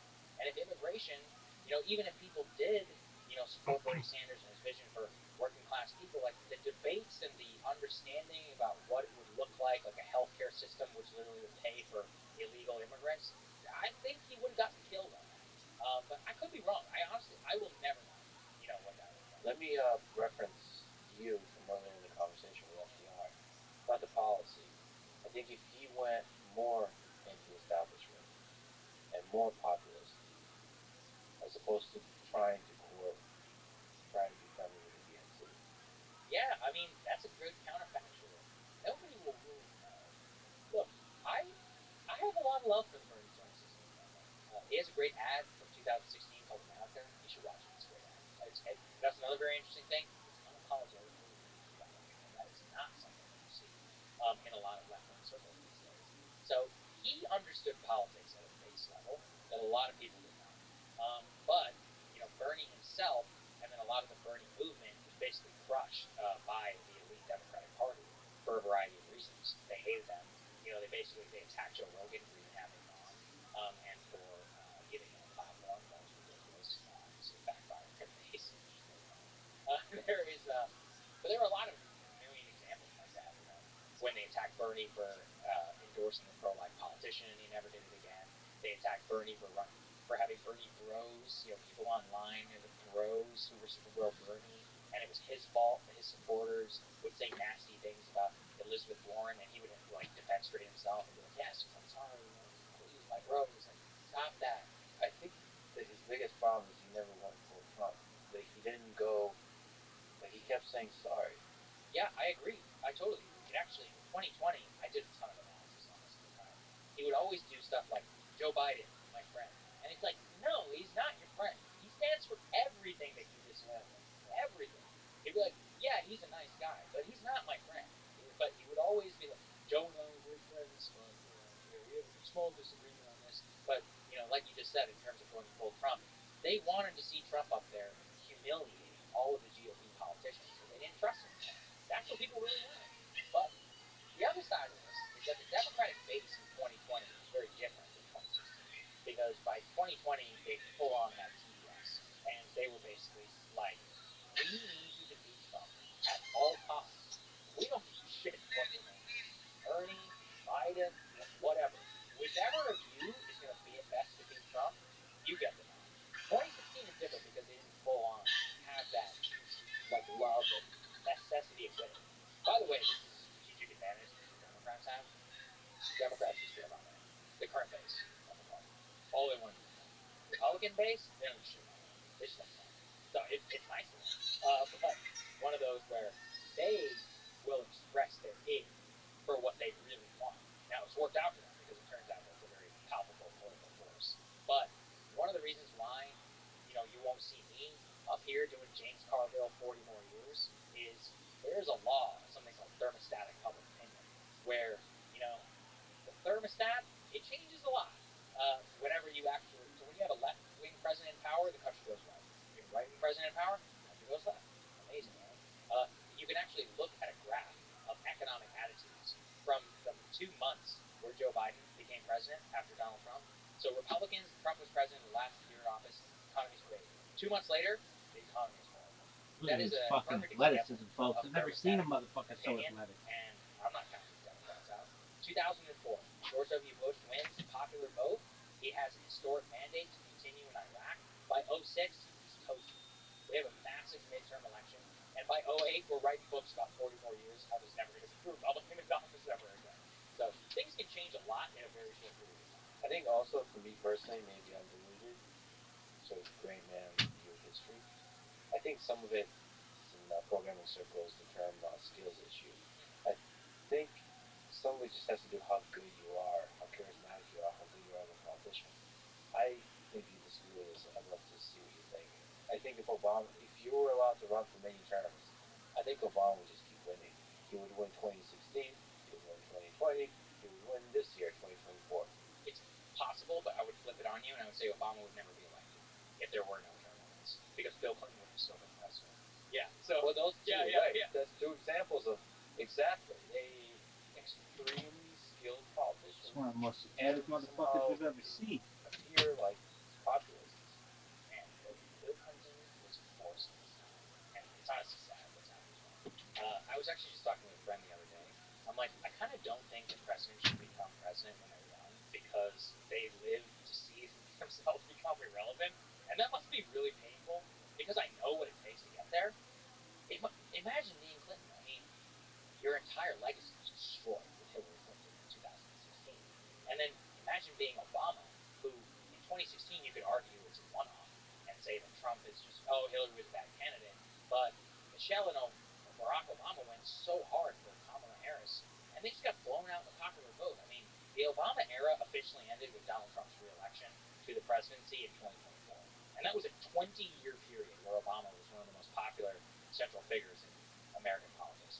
But I want to return to what you're saying because it is important. And by the way, I do not support term limits on American presidents. Are you a fascist? Well, that would imply that I don't believe in democracy. I actually do believe in democracy, because I think the people, if they love their president, should be able to reelect him. I think FDR was amazing. I think that the term limit change was basically what happened is that Republicans and a lot of elite Democrats always wanted to speak against FDR, but he was a god, so they couldn't. So they waited until he died, and then after he died, they were like, yeah, this whole third, fourth term, that can never happen again. And America didn't really think that hard about it. They were, yeah, okay, whatever, but I mean, it had immense consequences for American history. Clinton is the perfect example of it. Just imagine, Bill Clinton left office, even despite the Lewinsky bullshit. He has 60% approval rating. Okay, no way George W. Bush gets elected. Impossible. Clinton would have blown his ass out. And imagine the consequences of that. We would have no Iraq. I mean, I'm not saying he was a great man. Like, we probably still would have had the financial crisis, and there's still a lot of bad stuff that would have happened. But he was a popular dude, and I would say the best judgment at times presidentially, not personally, definitely not personally, but presidentially. But I'm pretty confident we would have not gone into the Iraq War. And so that's where it really cost us. If you're left wing and you're talking about Obama, yeah, I think Obama probably would have won in 2016.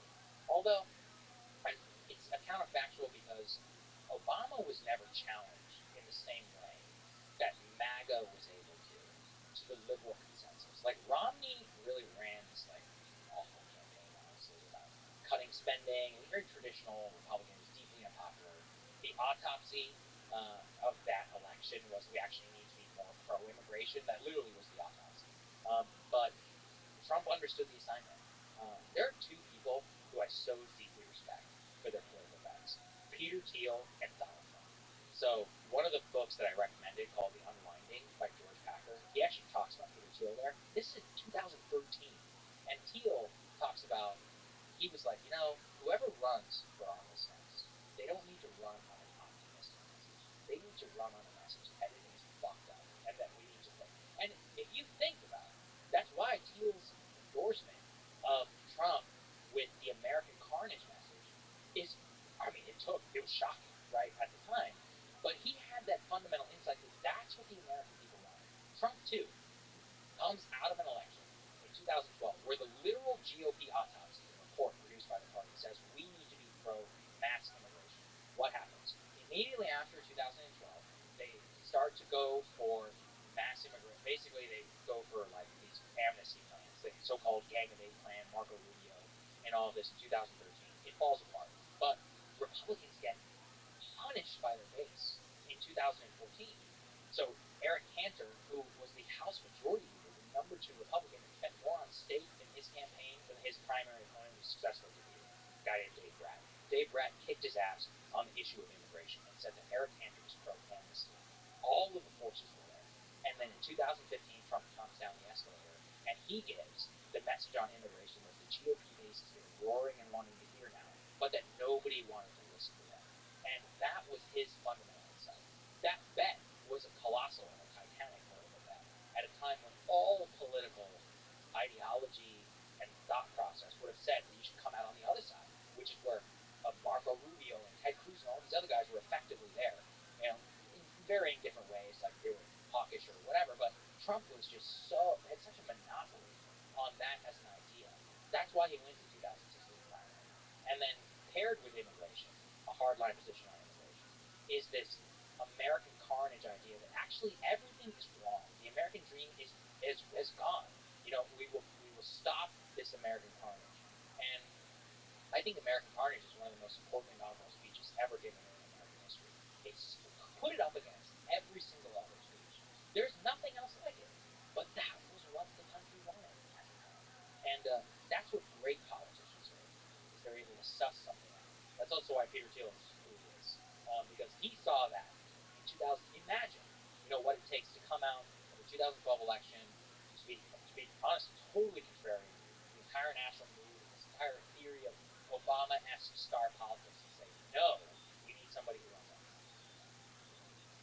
Well, we'll never know, and I love this kind of Mike Tyson versus Muhammad Ali. I still think I would have loved to see Obama versus Trump. Me too. I agree. And first of all, Obama versus Trump in 2008, Obama wins hands down. Well, yes, definitely. So I love how this is a boxing talk. Yeah. Now, when 2016, Obama has a bunch of, Iraq and Afghanistan. He's vulnerable, though. I'll tell you why. DACA. That's what nobody ever talks about, the Obama-Trump thing. Don't forget, Obama takes his 2012 victory, basically says, oh, the GOP even now agrees with me on immigration. And then he does DACA, and he legalizes, X million in the number of illegal immigrants who are brought here as children. That also fundamentally changed the immigration consensus on the Republican side, because they were like, wait, holy shit, you can just do that? Because we don't agree with that at all. And that really ignited the base as well. So I'm not sure. I mean, a moment I think about a lot with Trump, just like being able to unleash the rage of the Republican base, is in the 2012 debate, Candy Crowley was the moderator with Mitt Romney, and she fact-checked him famously. This was when fact-checking was shocking. And she said something about Benghazi, and she was like, no, he did say that. She, corrected Romney on behalf of Obama. To this day, it's questionable whether she was doing right. And Romney was just like, oh, he did? Okay. Trump would have been like, excuse me? Excuse me? Look at this woman. He would have gone off. And I was like, and I think about that moment because that's what the Republican base wanted to hear. But also, it turns out, America had a lot of festering feelings about the mainstream media that it needed unleashed. And Trump was just this incredible vector to just blow up this system, which, I mean, if you ask me about optimism, that's yeah, but don't you think Obama had a good sense in how to turn it on, how to be anti-establishment correctly? I will not deny that he's one of the most talented politicians there to ever play the game. And he is, I mean, just unbelievable rhetorical talent. Look, it's a counterfactual. Would he be more talented than Hillary? Yeah, okay, no question. in terms of anybody would have been for that one. But at the same time, all the signs were there. All the signs for the Trump victory and for the backlash against Obamaism, kind of as a political project, it all existed. If you, like I just laid the tea leaves out there, from 2012 to 2015, in retrospect, it's the most predictable thing in the world. But it was crazy in the moment. I got to live through that, which was really fun, professionally. I think it's unfortunate that he kind of let Kamala Harris borrow his reputation. I mean, it's you know that. You defeated the Clinton machine. You destroyed them, and it was awesome in 2008. What is that? Why did he's so much bigger and better than the machine? That's interesting, right? It's so weird. I just think this was a wake-up call. 2024 was a wake-up call. Like the DNC machine doesn't work. Absolutely. I mean, there needs to be new blood, new candidate, new Obama-like candidate. Well, I'm glad you brought that up because that's important too in terms of the process and the way that things currently stand. The DNC actually rigged its entire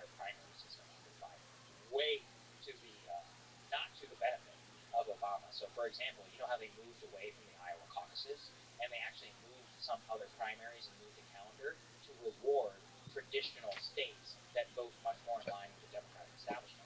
So the story of Barack Obama is one that not many, actually, probably a lot of young people today don't even remember how it happened.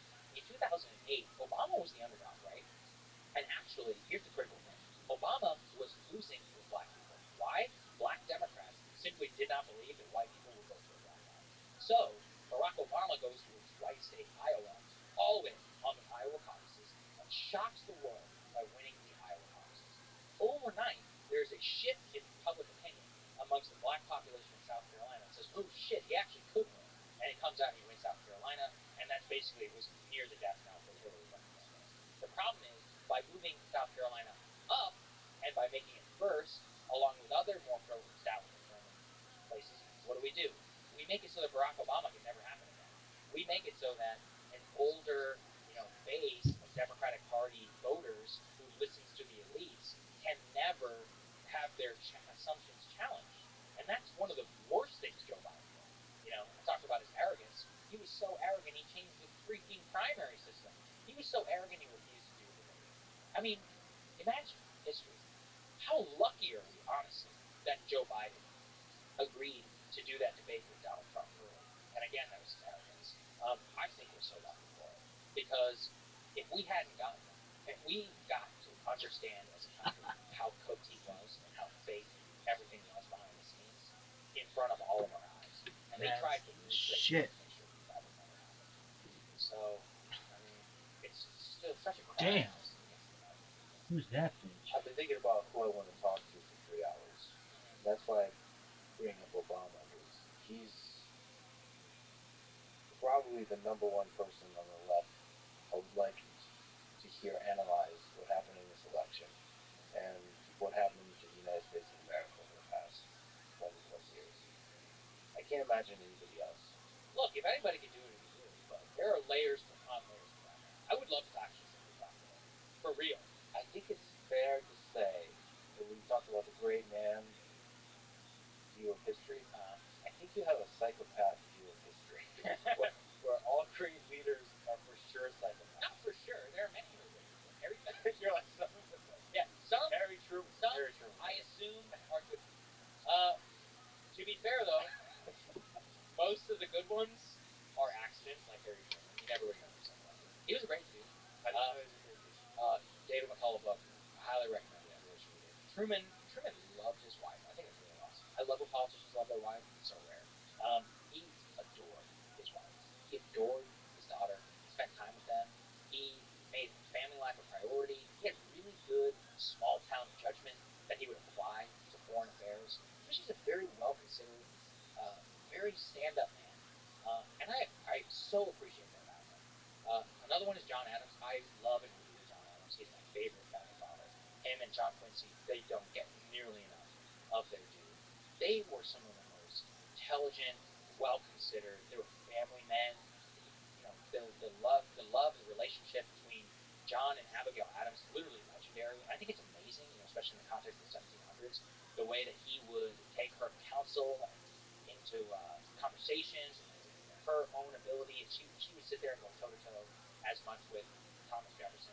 There are some who are great, who are really, really good presidents, who have good judgment, and who are really good people and really think deeply about the world and have really cool personal lives. But there's also the vast majority of them, I would say especially in the modern era, and where the price of the presidency extracts everything that you have. You have to be willing to give everything. And it's just, that's not a price that most people want to pay. Is it possible that some of the people who you think are sociopaths in politics are in fact really good people, and some of the people you think are good, like Truman and Adams, are actually sociopaths? Definitely. I mean, I could just be reading the wrong books, right? Yeah, that's right. Yeah. It sounds like you just read some really compelling biographies. Well, okay, to be fair, I don't base this on one book. I read a lot of them. And I'll get for example, I've read books about LBJ. You wouldn't know any of this for this. But then you find out that they're written by his friend, or, it's written by, and I really worry about this kind of general, especially now the sense of the the anti-establishment sense that every politician must be a sociopath. Now, while the reason I worry about that is it feels true. Yeah. And so it's you can fall into this bubble of beliefs where every politician is a sociopath, and because of that, it can be self-reinforcement. Self-reinforcement. Yeah, I understand. I agree, by the way. We do need to dramatically change it, but the problem is that people vote with their eyeballs and with their interests, and people like to dissect people's personal lives. And one of the reasons why you were probably more likely in the pre-modern era to get quote unquote good people is they were not subject to the level of scrutiny and to the insanity of the process that you are currently. Like I just said about you, I mean, theoretically, you could run for president and you would just get your nomination at the convention. Folks, look at this athleticism. So the crisis is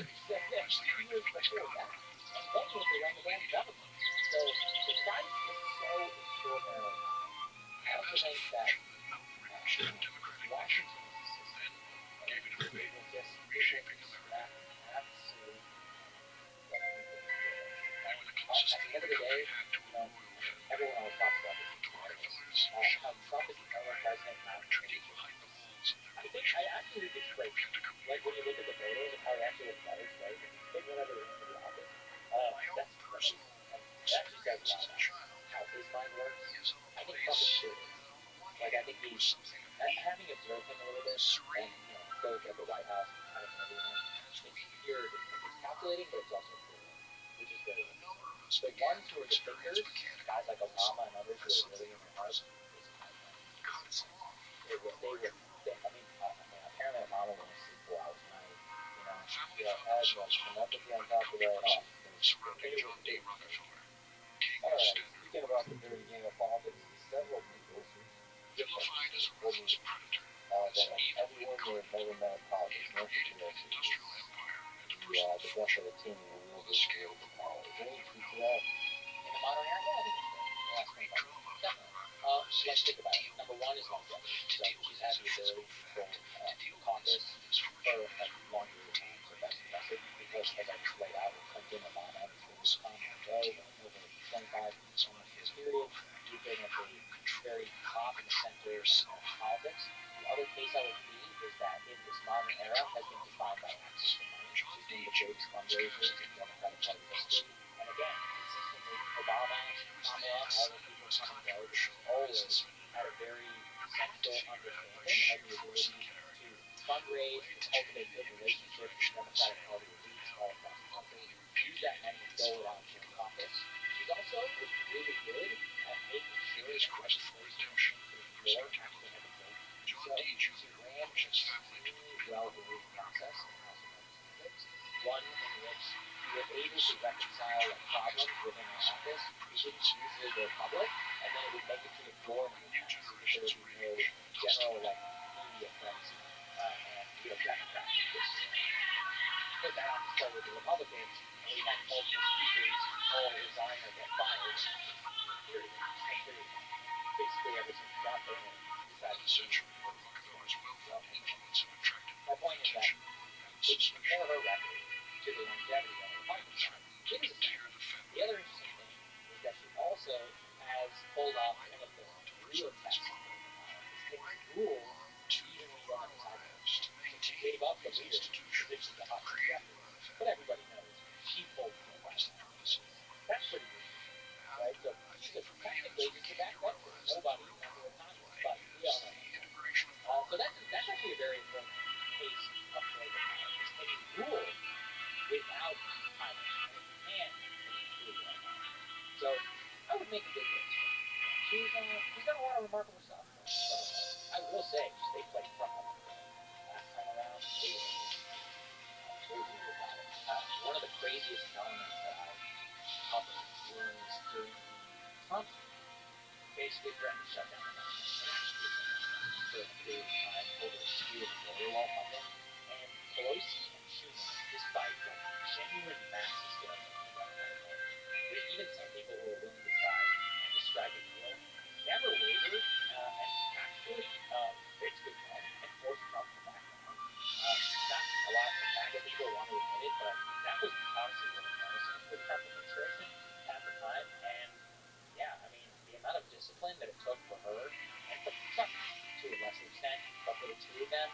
pull that off, it was awesome that they were able to, even when the president has so much political power, and it really would shut down. You know, fundraising, Kamala raised $1 billion, but I guess the conclusion is she spent it poorly. How would you I think Donald Trump has proven to us twice that he can win under Donald Trump. I don't think that the advertisement moves the needle that much. They'll notice, I would say, but am I buying $425,000 big spots in a Vegas sphere? No, we're not doing that. Are we building? Okay. How do you even start to build a set for one? With all the damage. So think about the dollar per hour cost. That's like running a jet in terms of what it takes. You know what I want to know behind the scenes? Having got, and I'm not going to do it, I get really frustrated, but dealing with PR and townspeople can sometimes break my soul.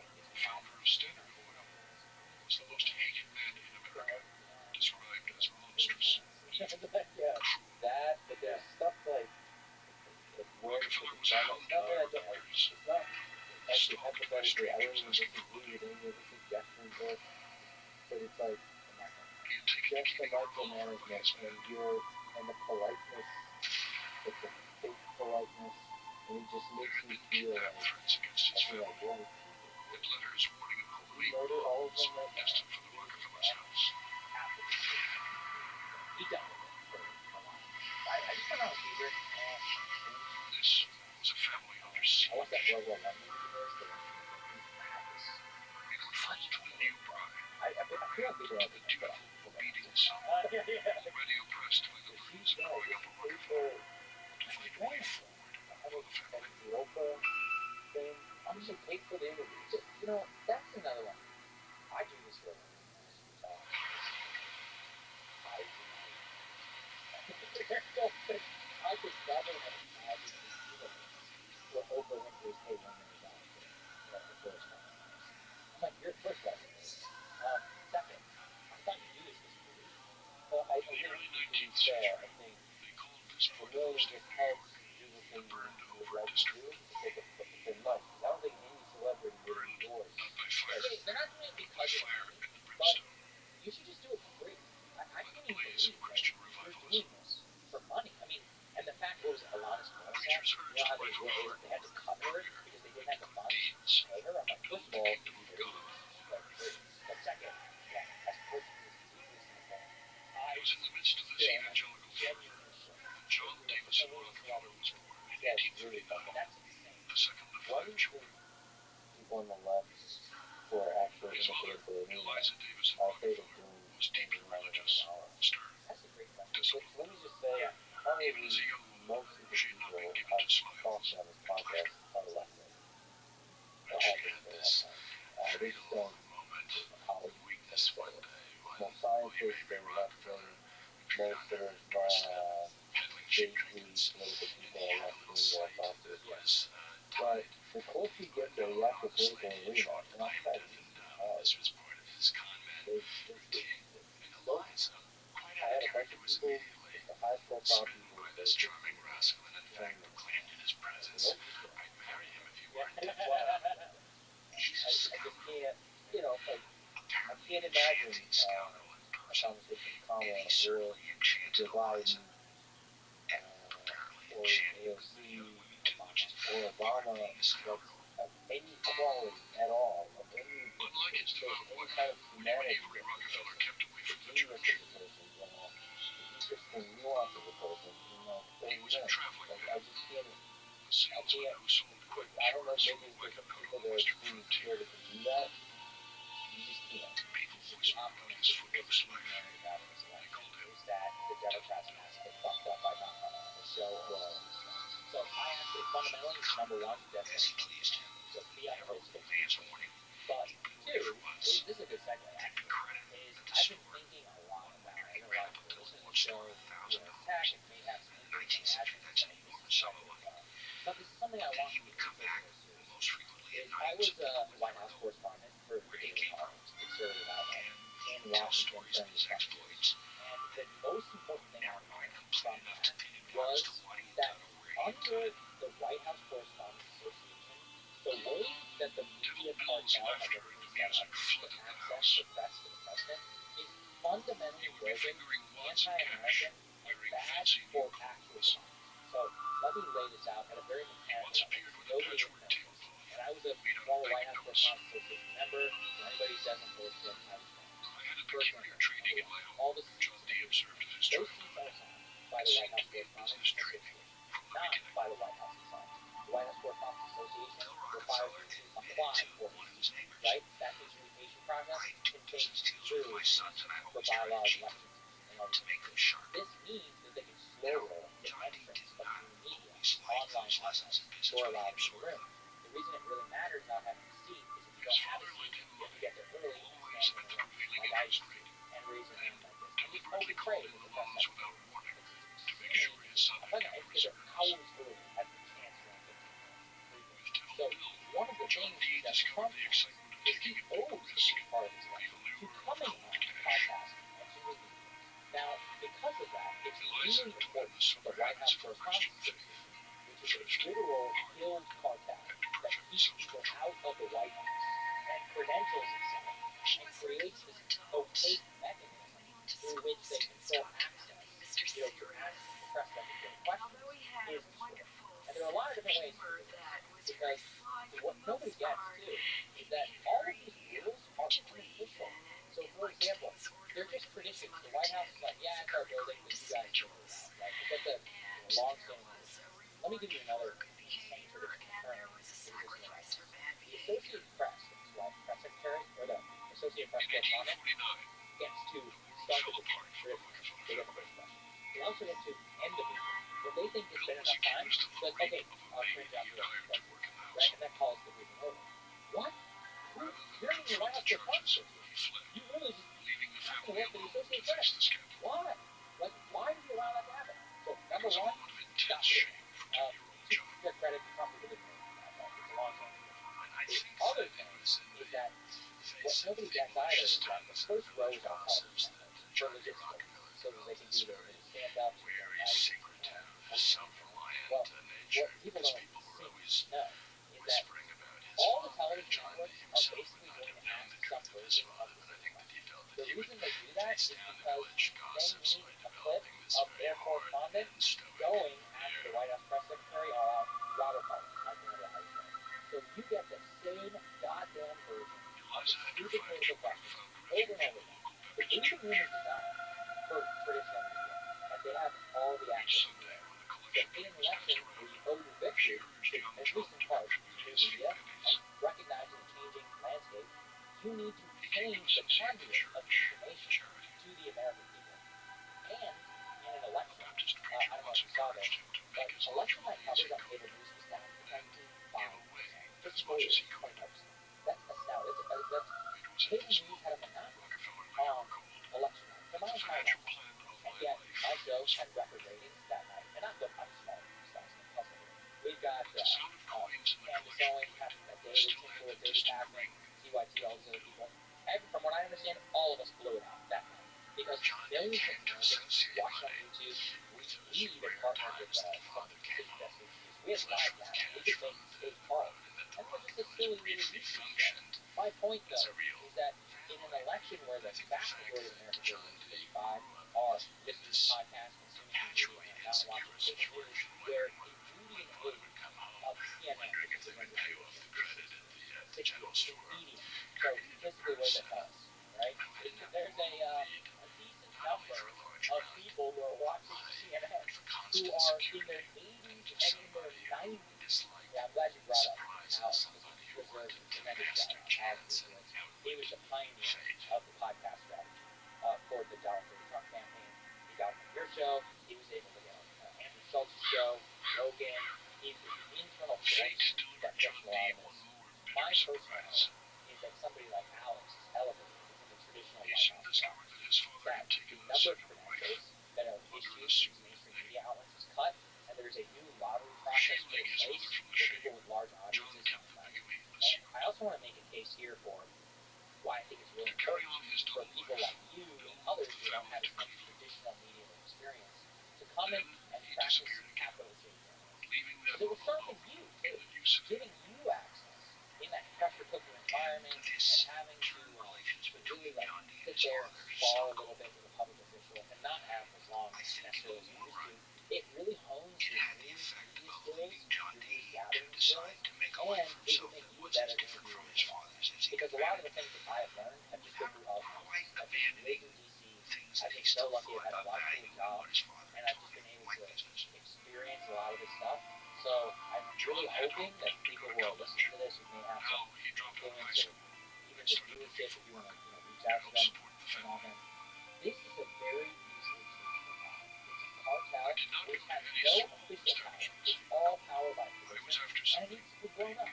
It does not serve America's interests to have 48 seats in the living room to people who have audiences of like 5. It just makes absolute zero.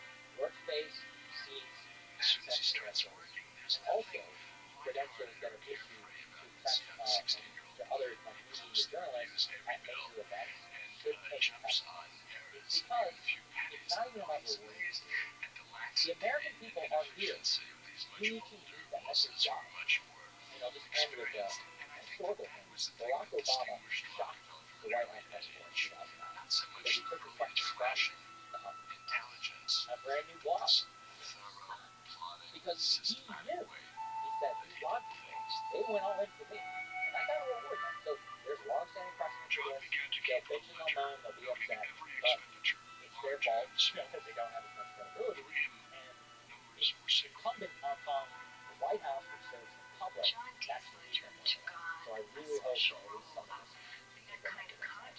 Yeah, that's why the cartel, I think you can actually enable greater journalism. Because actually, in the long form, is when you can do better journalism from even just a politician perspective. You can disagree, you can criticize, you can defend yourself. I had an idea, actually. I think a really cool format would be, there's a room right near the press room called the Roosevelt Room. It has a medal of honor for Teddy Roosevelt, and it has a portrait of him and a portrait of him. And so my idea would be, the Roosevelt Room, which is traditionally used for press briefings and stuff, is like you as press secretary sit there. I think there's like 12 seats. And you set it all up and have a picture of like the checklist. And that person, the secretary, is just sitting there going, yeah. And you need to sit around there. All the teams sit around the just like the White House press briefing. But the expectation is that the type of questions have to be expected. Obviously not going to die. Journalists never ever accept I'm not going to ask about this. Especially as a journalist, you can't do that. Every time they're like, hey, please don't ask about this. It's like actually probably but my point being that the expectation is that there's no interference on the other side. But if a format itself will lend exactly what you're saying to allow people to and again, in a media era where we need to trust the consumer. Like, my show is routinely over 2 hours long. On cable television, Tucker Carlson program, whenever it was on Fox News, without commercial breaks, was about 42, 43 minutes, something like that. So I'm speaking to almost triple what that is on a regular basis. The point is that millions are willing to sit and to listen. So you just have to meet them where they are. So I really hope that a format like that, like a streamer briefing or something like that, I think look, I know David Shotgun and I think we can do it. Yeah, I think the incentives are different. I think it works because you don't have to, like we saw, that you don't have to signal to other journalists to get part of it. So that was another lesson. I go, none of you are asking important questions for the people. You're asking questions because you all hang out with each other. And you're like, oh, wait, so this entire thing is a self-reinforcing build to impress each other at cocktail parties and not to actually ask anything interesting. I remember people were so mad at me because this is 2018, maybe 2017, and I said, do you think that Kim Jong-un is sincere in his willingness to meet with you? Something like that. They were furious because I didn't ask about some bullshit political controversy that was happening. So in the historical legacy, what was more important? The moral question or Donald Trump breaking 50 for whatever tradition with America's relationship with North Korea and meeting him in Singapore and basically resetting that relationship for all. As you can tell, look, I like Switzerland. Every time I would ask the question, I go, okay, when the future Robert Carroll is writing books, and he's reading a transcript, you don't even know who this kid is. He goes, He honestly believes that's that pretty he had relevant. a calling to make money, You gotta think about all the and bullshit. that it was I a love that gift view. that had been bestowed upon him by God, just as some people could sing opera and other I people just could saw a paint quote of what the beautifully. president said. He had a particular I'd be happy. aptitude I for was that. acquiring wealth, If and you told me he that when I'm like a considered 9-year-old it man, a God-given that's gift. cheating. In the AI's right human civilization. One of the things I continuously learn John Dee tended when his looking back faith to as history carefully as his is how weakness. crazy American It's politics only has been he throughout paid for history. his This would feel a lot freedom better about the and gave to a Catholic corruption, As he grew richer, also his donations grew more generous, especially stealing his church in elections Cleveland. at all levels of government and direct He stealing falls and in love indirect with this stealing, all church. kinds He of stuff. sweeps the chapel. Is this stuff that jumps Rings out the to bell. mind throughout He lights history? the It's like candles. He teaches in the Sunday school. the He craziest seems to find in the church corruption the or stealing of refuge elections. from the sort of sin that is I'll give them encountered micro and with his macro. My favorite example is Robert Carroll, who I probably talked about. So, God bless John you, was Robert. drawn I to hope a you young live woman to as right to last. devout and determined as he was. But Robert, Laura's in outlook Texas, was only intended an on writing 1840s, 2 books 1850s about feminist. Lyndon Johnson. She was a He's currently valedictorian of completed her high 4 school, exams, and it's taken over graduating 40 class. years to write books. The And same one of the class reasons that is he just John kept Dee was in. uncovering so much stuff. And one of The them title of her is address Book was I 2, Can Paddle Dreams My of Own the Sun. Canoe. He never intended to And write it it, was a plea but for as women's he began suffrage. to In investigate 1855, Lyndon Johnson's When 1948 John Senate election, courted her, it was he very different realizes from the in other real young time men of her how set big who were the also story after was. her And with so secret I often balls tell and people, parties. He'd what come if I to told her you house that and we they lived might in play the a little most piano secure together. period Then they in would modern often sit history? down They wouldn't with believe his it. ledger But books if you and read go through over that them shit, together. I'm talking about bags And of she cash, apparently found it millions just of as dollars, interesting as he little did. stuffed ballot boxes. It's great to be back On in Texas September 8th, because I always think 1864, about that place, like John and down Laura in were married Zapata in a and small Stark province. County. I'm talking like basically Mexico, where these dons My were in power great-grandmother in the was a 40s, figure and who they would really perhaps had a stuff bit the of hell ballot prince boxes done with the in rolls, their and they wouldn't even philosophy. allow people to come and vote. Basically They just believed checked off through their for you deeds you go based to on the heaven, amount they paid. and Means of therefore Ascent is the you could very likely painstaking go to hell detail if you of weren't exactly how Lyndon properly Johnson stole the motivated 1948 and properly and achieving. so nothing like that, as far as I know, is still happening. Macro, Like his devout we can mother, talk about the Laura strengthened John's sense that he was doing God's work, not only in church, elections in but modern also in history. business. It was one of those that got kicked to the top step. That was Rockefeller's future output was the harnessed to corrupt an industry bargain in trouble. that was struck basically on Reconstruction and federal So occupation many of the South, roads were and of flowing, course he the amount of lamented, ruin and that the ruin price of oil that kept happened falling, inside of and that he went right on drilling. absolutely fucked. That was where it He actually saw started. an industry plagued by overproduction. So His own on a micro success and macro, threatened yeah, by what he that's what it described is. as ruinous And so, look, I competition. understand. Also, let's see, 1960, oh, pretty bad. I mean, He was 1960, there's all those allegations about Illinois going to Kennedy. You look at the actual totals of Kennedy which Wow. figure had solutions for the entire industry. Presidential It's at election. that point that John And even though the began electoral to college conceive victory of the was oil a little bit industry differently, as one Nixon big would openly talk about interrelated it. mechanism. Joe And you Kennedy couldn't just change lived one in Illinois for his plastic boys, control and the he doesn't entire even have machine. camps in Texas with Lyndon toys. Like Lyndon, In a move that would stuff with the transform ballot the box American economy, out there. So Rockefeller set out to replace a they world-renowned openly Standard Oil pen with a so, giant company actually, controlled by him. there's a funny story. LBJ lost his In 1870, begging backers for more Senate loans, primary, he formed and the it's Standard because Oil his Authority. opponent, Papio Daniel, actually outstole Lyndon. They were both correct, but Papio Daniel stuffed the ballot box in like the 5th day of the 7th day to count the votes. And FDR loved LBJ. And FDR recognized his talent. Transportation And costs he that extended would bring rivals to their knees. New York, we sit on the ballot. He introduced a considerable rivals with the railroads called participate. self-improvement So, cars. this high level of screening of of stolen elections is actually an American pastime that we luckily and quite a lot of people do not know the exact intricate details how wide it is. Yeah, it's actually one of the things. It's harder to pull off a bunch of bullshit without transparency, lack of cash, budgeting regulations, is right.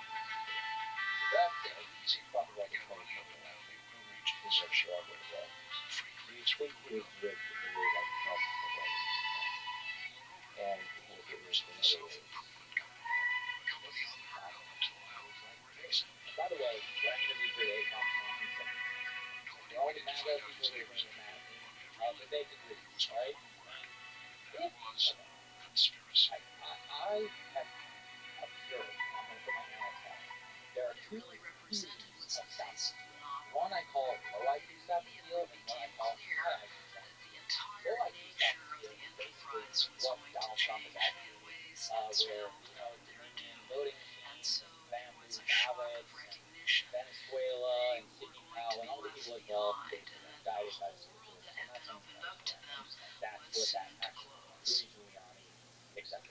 High IQ South steel is basically, actually, these are not illegitimate arguments. The school of thought is, it was illegitimate for the state of Pennsylvania and other swing states to change mail-in ballot laws as a response to COVID, which enabled millions of people more to vote that wouldn't have, and that those changes in regulations became enough to swing the election. I actually think that is true. Now, would you say that that's right? That's a very important question. Because we're talking about a Republican legislature, a Republican state Supreme Court, right? The two that actually rule on this question. But would you say that it was rigged by the Democrats? Another problem with that theory is that while you can say that that's unfair to change the rules last time around, you can also understand it to a certain extent. Now, not just climate. I'm just giving you an example. So, for example, after the hurricane hit North Carolina, Republican officials were like, hey, we need to make sure that these people who in Western North Carolina were affected by the hurricane could still be able to have access to the ballot box. And people were like, oh, so you're saying in an extraordinary circumstance, voting records about access regularly to make sure that people have access. So my point is, you can see the logic through which this happened. And the high IQ version is basically the one that was adopted by Josh Hawley whenever he voted against certification. He said that the state of Pennsylvania, particularly election law, and that those changes were unfair and led to the quote-unquote rigging of the election against Donald Trump. Now there's an even higher IQ, Galaxy brain stuff. Galaxy brain stuff is one that you saw with great love and respect, my friend J.D. at his debate with Tim Walz. When Tim Walz asked him, what did he say? He said, did Donald Trump win the 2020? Tim focused on the future. Then he started talking about censorship, the Hunter Biden laptop. If you take a look at the Joe Rogan interview, Rogan actually asked him, some version of that. And JD was like, well, what I get really frustrated by is people will bring up all these insane conspiracy theories, but they ignore that the media censored the Hunter Biden laptop story and that Big Tech had its finger on the thumb for the Democrats. Now that is empirically true. Okay? That is true, right? Now, would you say that that's real? I'm not going to say that's very good. Now, would you say that it's unfair? Yeah, I would. So there's a lot of MAGA folks picked up on this one. There's a Time Magazine article in 2020 that's very famous in our crowd called, the fight to fortify the election. About all of these institutions that put their fingers on the scale for Joe Biden against Donald. So, I was sort of was Donald Trump up against the titanic forces of billionaires, tax censorship, and elite institutions who all did absolute damnedest to defeat him in 2020? Yes, that is true. And in a sense, the Galaxy Brain case is the only one of those which I think is completely ruthless. And I'm not going to put it on the table, but this is the problem. That's not what Trump did. Trump, by the way, will never tell you what I just told you, right? If you go and ask any of these Republican politicians, when they're challenged on it, they don't want to say that Trump lost the campaign. They'll give them the Galaxy Brain case. And again, I don't think it's wrong, but it's like, not what you need. Methodically, And that's the important part. John D. Rockefeller was doing Because they're a higher level. transforming a single Trump industry. otherwise. I don't like anyone to lie. He was changing forever the way American Although he did tell you business. that. Notice that? That's the only time he's ever said it. Ever. You're ready to share history for that. Was here to stay. Yeah.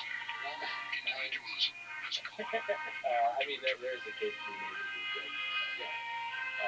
By But there's a 1879, kind of Red greedy Rock look was with already humor where sometimes because like 90% that of the oil much refining in the world easier to in a few showcase years the reality control of 90% business. of the So, Good call. Go ahead. I couldn't even like play with that oil when you wells were as 40 a minutes. very young man Yeah, controls what is not only a natural I but could an do just 40 international minutes on phenomenon. losing a lot. For your style, it doesn't. It's a And I can factor tell you that how the way I interview politicians is I just do pure policy. So the first time I interviewed Trump, I compiled a list of 15 subjects in my editing thing on me. Shout out to him.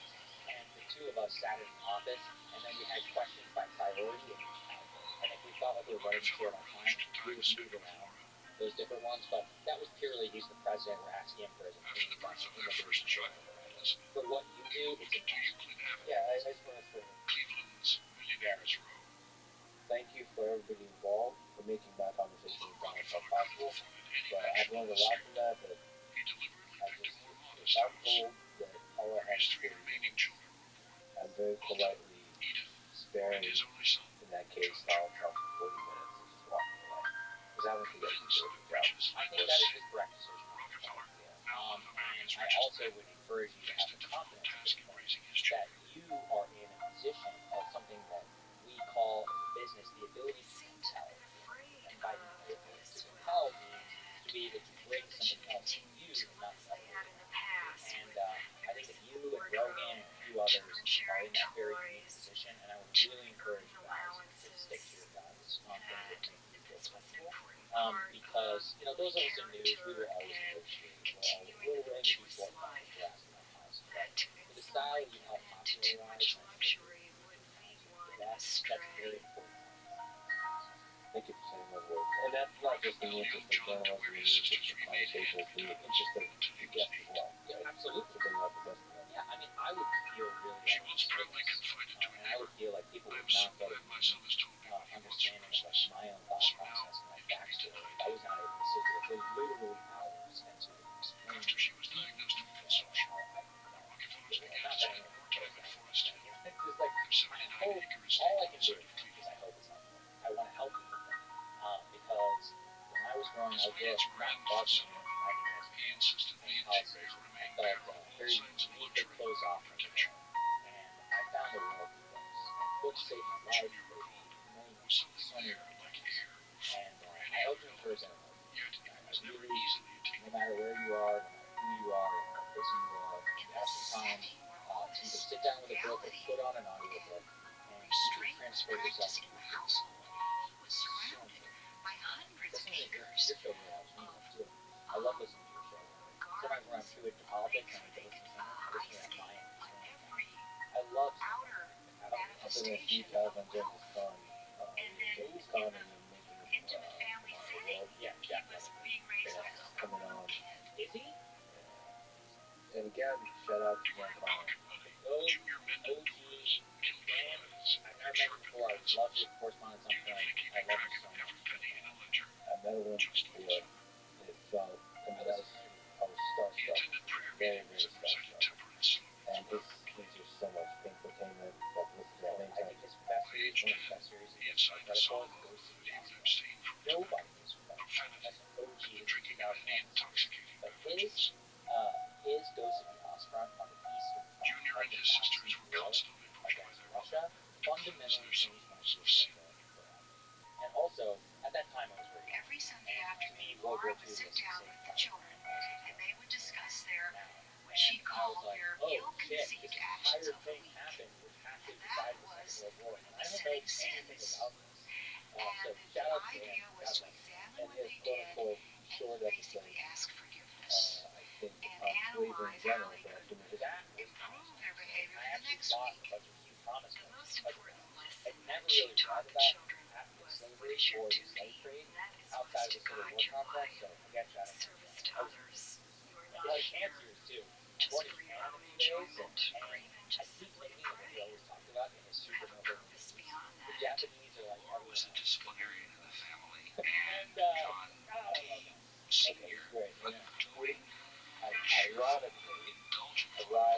tangent while talking about the 2020 election. Teaches him to scale. Podcasting is fun. He said, yeah, so I wish that, and I was dragging us screaming back to the topic. Across its estate. One of the things I was bothered by is Rockefeller led his children through the winding roads claiming of that the Forest right Hill, strike, revealing which a is boyish saying no excitement IQ, that few is outsiders right ever strike saw. voter fraud, and I saw no evidence of that he provided. And alright, so that's that issue. And the other thing I was troubled by, that maybe you could comfort me in the context of this group, how easily the base ate that up. That they were able to believe the election was truly rigged based on no clear evidence that I saw. And they just love the story. Because notice some people telling you a story that's like this DNC type, like with Bernie. The establishment just says they're corrupt and they steal the will of the people. And like their lack of desire from the base and from people to see any evidence of that is really troubling. Yeah, I'm like one of the impressive quotes. Roger Ailes, who was a genius, got out to the loudest voice in the room. Still reigned in the Rockefeller family. Really making it social media. People don't want to be informed, they want to be informed. That is one of the fundamental media principles of What a line. Roger Ailes, a genius in his own right, who, he changed the world. He certainly did. He's the one who kind of gets credit for one of the greatest debates of all time, because he was an advisor to President Reagan. Whenever he broke in and said, Mr. President, we want to know who you ran over the shop time. He inspired that joke that Reagan made, where he was like, I will not This was part of his revenge. He was adding his father out of existence. And he never forgave that was his Ailes, father, man. and he distinctly left the impression with people in subsequent years that his father was dead. And I'm not advocating necessarily for the world he created for us, but he did it. And people should study him more. If you're interested in media in particular, that book is one of the most important books you'll ever read. Yeah, you know what, that book is really lovely. In Because, 1883, Rockefeller moved his family to there's New all York, this talk about the freedom. center of America's burgeoning And I industrial think that economy. people want to feel like they're in possession of the freedom. The king of Not Standard actually Oil being now in set possession out of to the freedom. transform his company into something I know, bigger and one of more the big powerful. things too. Actually, Russell Crowe did an amazing job of delivering that line in the Showtime miniseries. So if you get a chance, Over a patchwork of and look, companies, this is the cumbersome thing. to Liberals manage, will be like, yeah, see, Republicans, I'm like, yeah, you guys are bottle out crazy stupid shit. prohibited Okay? And then combining the actually, I would say operations liberal of businesses disinformation, in quote unquote, different is worse states. than Republican disinformation because it pervades the entire elite media, like Russiagate or Cambridge Analytica or any of these other hoaxes that have been foisted on the American people. The people who listen to the Daily and from the New York Times are just as brainwashed, lack of informed, want to feel informed as people who Rockefeller are. had devised an ingenious Let me legal say shield. that. It's equal opportunity cancer Behind it, in the American. he could But command we his vast started business early on in the empire conversation talking about bubbles. and in complete secrecy. What's your advice about how to figure out if In you're in a bubble and how to 1885, get he out of it? moved Standard Oil into an imposing granite fortress near Unfortunately, Wall I think Street. it comes really naturally to someone like me because I'm a 26 child of Broadway immigrants soon and I became was the raised world's in most Mexico. famous business So I address. was always on the outside. It was also And the when you're on the apex outside, of a this monopoly is an so assumption. powerful, It's deeply useful no skill law because seemed when able to you're on the control it. outside, you're forced to kind of observe. And you're like, oh, Small so businessmen like when I was class raised in Bible Belt Americans, and people were really independent, who were used to believing that hard work tell and me they determined really believe this effort stuff. was the way to They success. always kind of Debt proselytize corporations all of like that. And then Standard the other Oil, gift that my with their parents gave me was I unprecedented got to travel the size entire world. and I probably filth visited afraid. 25, 30 countries And by the so time I was 18. feeling ran And one of the extremely things that high gave and the me was hostility the was ability intense. to just put yourself in the brain of another person. So Rockefeller one of saw the reasons I'm himself as really the excited to go prophet to of the Japan, new order. and I picked it as a spot He for my called it honeymoon, was cooperation. because His critics Japan called is it a first world developed country where the his vast company majority would of be them the world's don't first speak great English. multinational corporation, Distinguishedly efficient non-Western, and stable. and they just do shit Vast their own way. economies of So scale. they have a subway, but it's just not the same time. They During have the first restaurants, 20 years things of like Standard Oil, John they D. have Rockefeller managed to lower the goes price on of their kerosene entire from 50 philosophy cents of a gallon life to 7 of the cents a daily gallon, and he living, managed to even improve though the it quality space managers or capitalists, and they're fucking good at it too.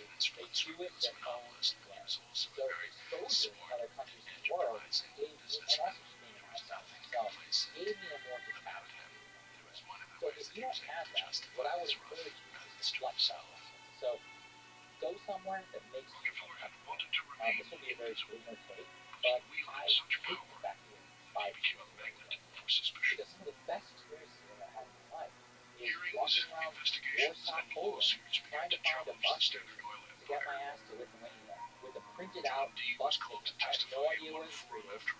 I'm in a country where not that many people speak English. We're printing and gesturing, right? And I figured it out. And it was really neat. I got to meet a lot of cool Polish people. Same in Thailand. I've been in rural, Thailand, Colombia, places where people speak zero English. And your ability to gesture and use pidgin really connects you and gives you like the ability to get an exposure to others. And so I know this is a very like wanderlust like travel thing, but unironically, if you're raised in a bubble, it's like that to me. Is seek something out that makes you uncomfortable. So if you're raised rich, you need to go spend some time.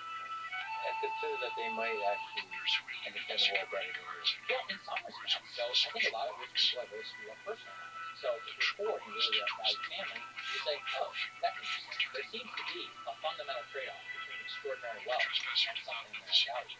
But what can I take away from that person? Oh, put my money in index funds. Make sure that I am conscientious about my budget and make sure common sense shit, right? And vice versa. People who are very wealthy get so caught up in the fact that their kids went to private school and all of this, and then they very rarely engage with. There's that famous study where they ask people on their deathbed like what they valued in life, and every single one of them is, I wish I spent more time with my children. I think about that every time that I am thinking about pursuing a new work endeavor or something that's going to have me spend significant time away from my wife. And I'm almost always these days, now that I've reached a certain level of success, the answer is I'm not doing it unless you can come. One of the bubbles I'm really concerned about is San Francisco bubble. I have so many friends there that I respect deeply. So many brilliant people in San Francisco, Silicon Valley. But there's just this, I don't even want to criticize it, but there's definitely a bubble. Yeah, but I'm with you. I'm friends with some SE Silicon Valley people as well. I'm similarly struck by that every time I go. And honestly, what I respect the most among entrepreneurs nobody thinks than people who are in tech, because they deal with global shit, right? Not even just America. They have to think about the whole world, about the human beings in relation to technology. Coding, in some ways, is an expression of the human mind, and about how that person wants to achieve this thing. And hey, you mechanically can type that into a keyboard, or even code something to code for you to be able to achieve that. That's a remarkable accomplishment. I do think those people, and people like that too, think very linearly through math, and their geniuses are the ones who can take their creativity and merge it with linear thinking. But I do think that actually, those are the people who probably most need to get out of the bubble and check themselves a little bit. And look, it's really hard, once you achieve a certain level of economic success and others, like, what do most rich people do? They close themselves off. That's it. The vast majority of the time, what do? Economy isn't really flying. They try to push back. Living in a small house, they buy a bigger house. Dealing with a lot of these human beings is a lot easier. They pay a little bit more attention. You can see this thing within that. All those individual choices. Great. More and more removed that you get from that, the more in the bubble you go. So you should actually seek out or create them in a certain way. Speaking of bubbles, Sam Harris.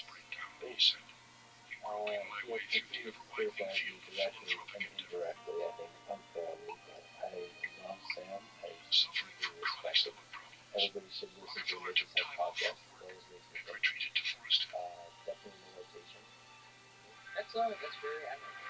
And he's, I think, one of the sharpest minds of our generation. And for a long time I looked up to him. He's one of the weirdest moments for me to meet him, because he you listen to somebody for such a long time. He resisted returning to work. Now he did something unfair. Yeah, it's a beautiful moment. This thing with Joe. Oh, absolutely. It is one of the most surreal moments. He was wealthy person, Somebody who spent power, hours. and I actually think about that. justice. He gave it all up. Yeah. Oh, they're feeling what I feel. Whatever I feel. Yeah. And you have to like, Knew what you it was see it, like you then, feel it, and and you have to you had to celebrate go. that because there is an intimacy Without to it. incredible. I think it's real. You Was can really do form a real self-sufficiency. connection, a Power, real money, friendship. It happens to status, be one way, position, but it can actually power, upgrade influence. to a two-way pretty easily. It happens on like in a matter In of 5 minutes. 1897, John D. Rockefeller retired from Anyway, Standard Oil, keeping Sam the took a presidency pretty strong in naval position on oil. president. That's what I want. No Yeah, public he has announcement was been made. consistent and unwavering. Few So Americans he realized thinks that the that man Trump they is believed responsible for running the most pretty powerful dangerous corporation on earth had for surrendered democracy, the for reins. the world. He stood at his position. When asked why Rockefeller retained the president's title, one senior director explained he had to keep it. Cases against us were pending in the courts. If we told him that 50 of us have to go to jail, he would have to go with Nobody's us. going to accuse me of being successful. I listened to him for way before, long before even Donald Trump was elected. That's how far back I go with the Sam Harris podcast. I have a lot of respect for the dude. As the I enjoy only a lot son of of his immigrator, John I D. do think Rockefeller after Trump, Jr. he did carried a succumb heavy a little bit, in my opinion, to the elite liberalism view, both From of an the early age, he impetus had been behind taught that the Donald Trump and responsibilities of a why family he was fortune able to would be be successful.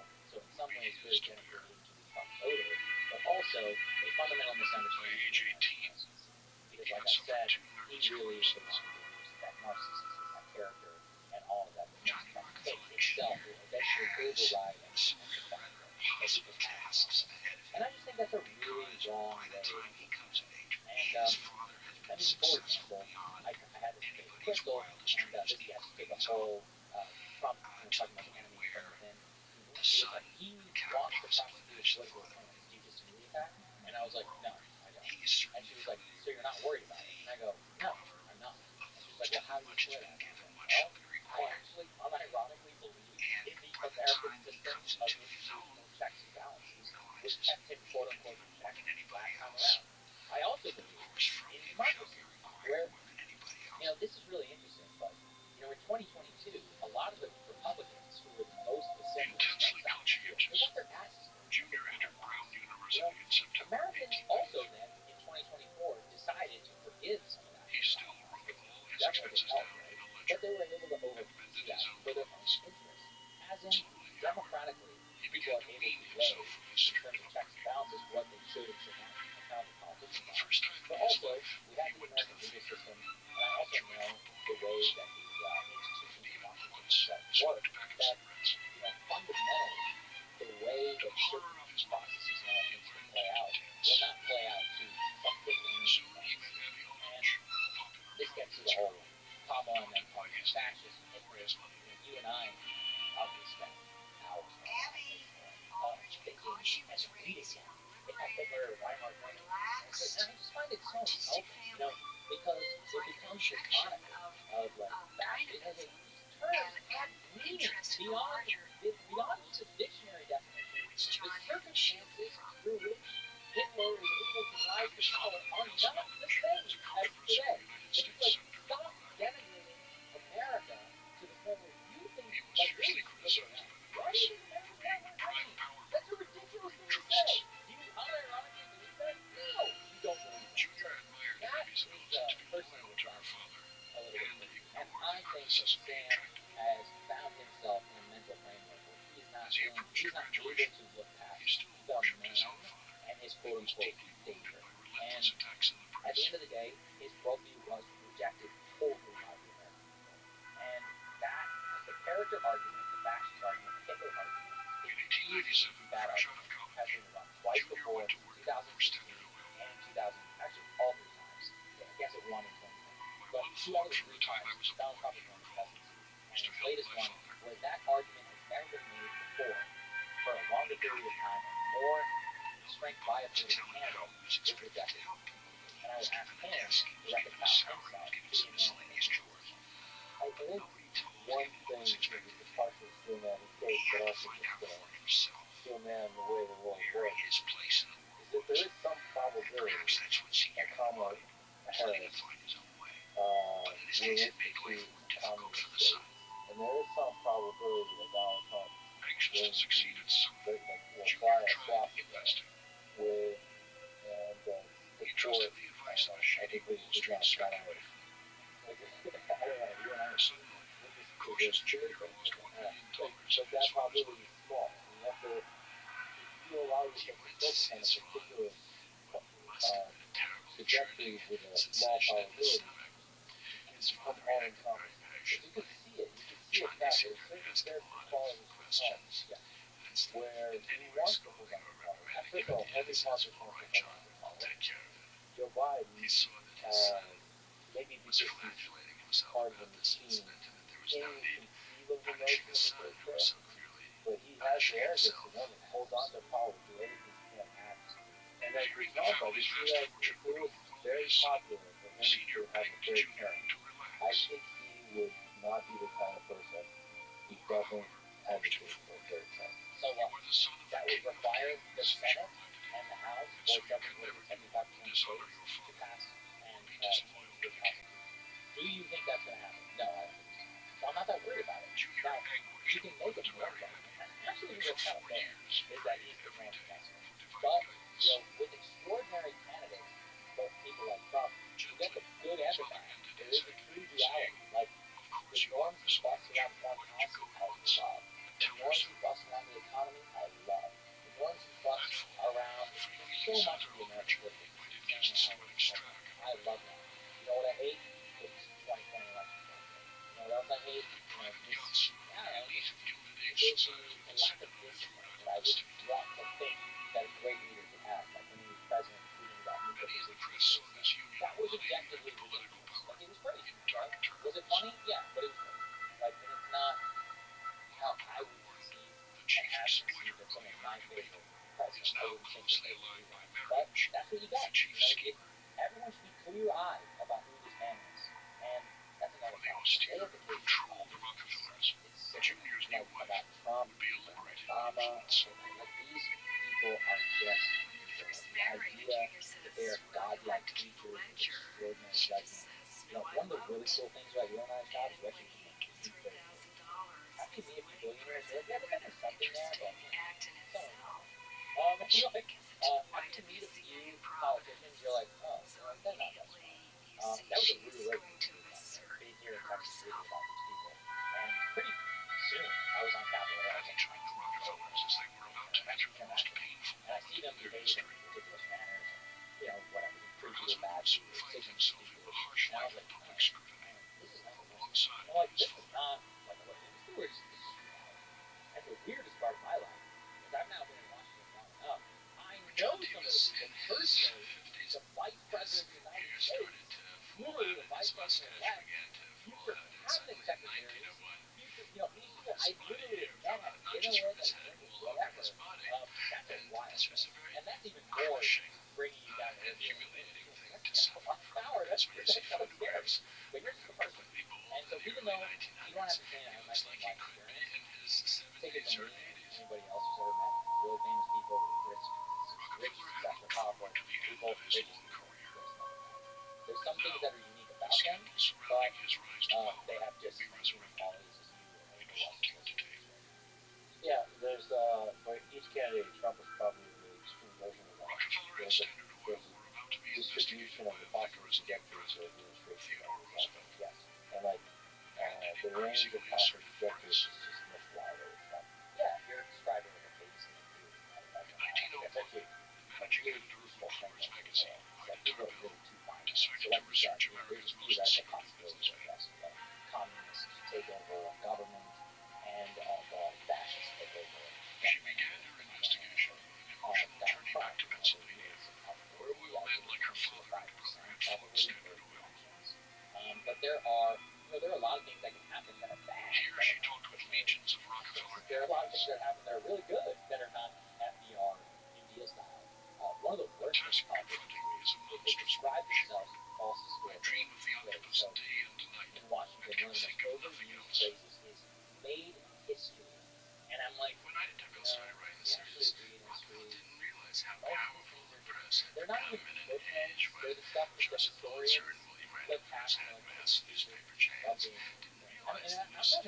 Finn, muckrakers like I determined that would What if I told you that the Panama Canal for you was one of the most subjects, important slicing fights it in open modern and really America? dissecting a person's Nobody life or thinks about that. institution.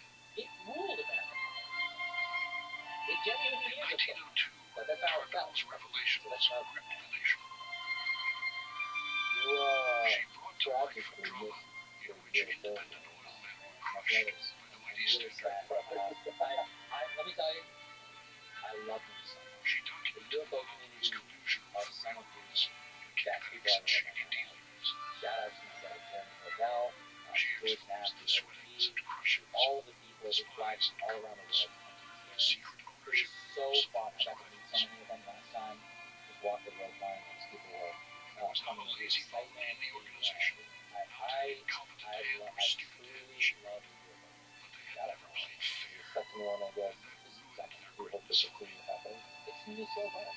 So one of the things I always tell the guys and everybody is consider how long Allowed it the took series to run to to understand 19 the sheer insanity installments, of and what CIA. happened with each installment So was not only did the if we audience grow think back to larger, the church Teddy committee, I Roosevelt was forget the exact adamantly year reading it it and was, writing fan letters to the entire church committee a lot of had news knowledge sources of were coming why, out of the of woodwork how the as CIA it went on, and and the said that there was a FBI were up to all tremendous of the insane shit crescendo throughout the that 50s kept and getting 60s angrier and because angrier, people and broke into a Rockefeller, warehouse, discovered some documents, got the names of programs, which were able to be President foiled, Theodore and we were Roosevelt able to denounced him break as a open. lawbreaker. It would never have happened with real transparency, like in the official process. Novelist Leo So Tolstoy we owe those cried people out a that great no debt. honest man should work with him. Statute of limitations has passed. My point about UFOs Rockefeller was called a is I pirate, don't know what he's doing or not. I have absolute confidence and absolute confidence in he his received people torrents of abusive and that mail, all of the even official death explanations threats. are bullshit. I have had the opportunity to interface with Still, some of the he refused to whistleblowers answer and any of the charges activists leveled in the against him. community, people who I trust, people who have great From his mother's credentials, who have silence no in the reason face to of lie, family who scandal, have he had assured learned, us that as there's he a put it, lot going to on let the behind the world scenes. wag. There has been too much misinformation and effort by the deep I state think if to he had cover up this responded topic. early So to I would ask people to keep Top it Hill safe. series, It's 2024 wave and we of still don't have all the answers. press and political Okay? Everyone investigation involved might is dead. have There's no subsided reason a to bit. let it go. And But even in though the we senior basically noon, know he what could happened, respond to we some don't know. things in the If you series read and that say that's just not classic true. book, the Tom O'Neill He book about also the knew that Manson there were plenty of other things murders, that I weren't mean, true. again, it About took the him 20 rebates, years about to the write that bribing book, and and so he on. still So didn't get the full story. So I think he sometimes probably in it the end takes knew that he had extraordinarily no long, choice. agonizing periods of time. I know how deeply frustrating that is, but when you think about a secret, a program, Darnell traveled to and Cleveland, knowledge of where this the Titan magnitude, at one it of would his only rare make public sense that it's appearances quiet. at the I'm trying to Avenue capture Baptist to Church. reveal it sometimes. You think Trump might be able to break There the was an awful a age progressive in his face, basis, she observed. let's say even on the The JFK oldest man 5, I have ever I seen. have Mr. moderate Rockefeller may have confidence, made our himself faith the richest man push in him the to do so. world. I'd He like is to think so. paid.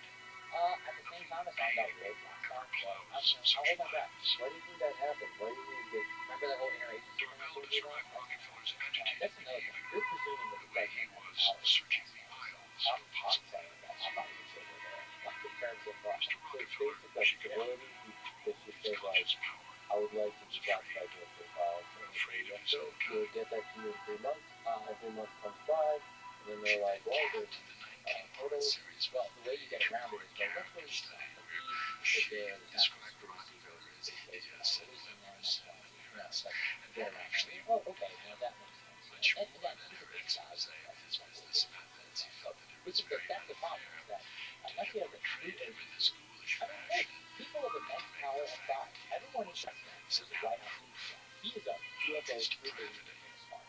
He Darnell tried. He really tried. told He tried to get the Pentagon and others to tell him what was going on, and they still won't. So people need to understand what we're up against. And and people are like, how is that even possible? It's like, well, go read about the terror that LBJ and the Kennedys and others had confronting J. Edgar Hoover. Go and read how terrified Eisenhower and some of them were of the Dulles brothers. They were scared. Like they knew.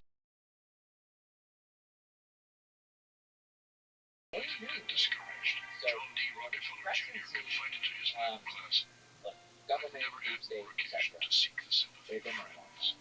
And they know what's All the happening. money in the And world will not president's take the coming place down. of That's what they friends. say there.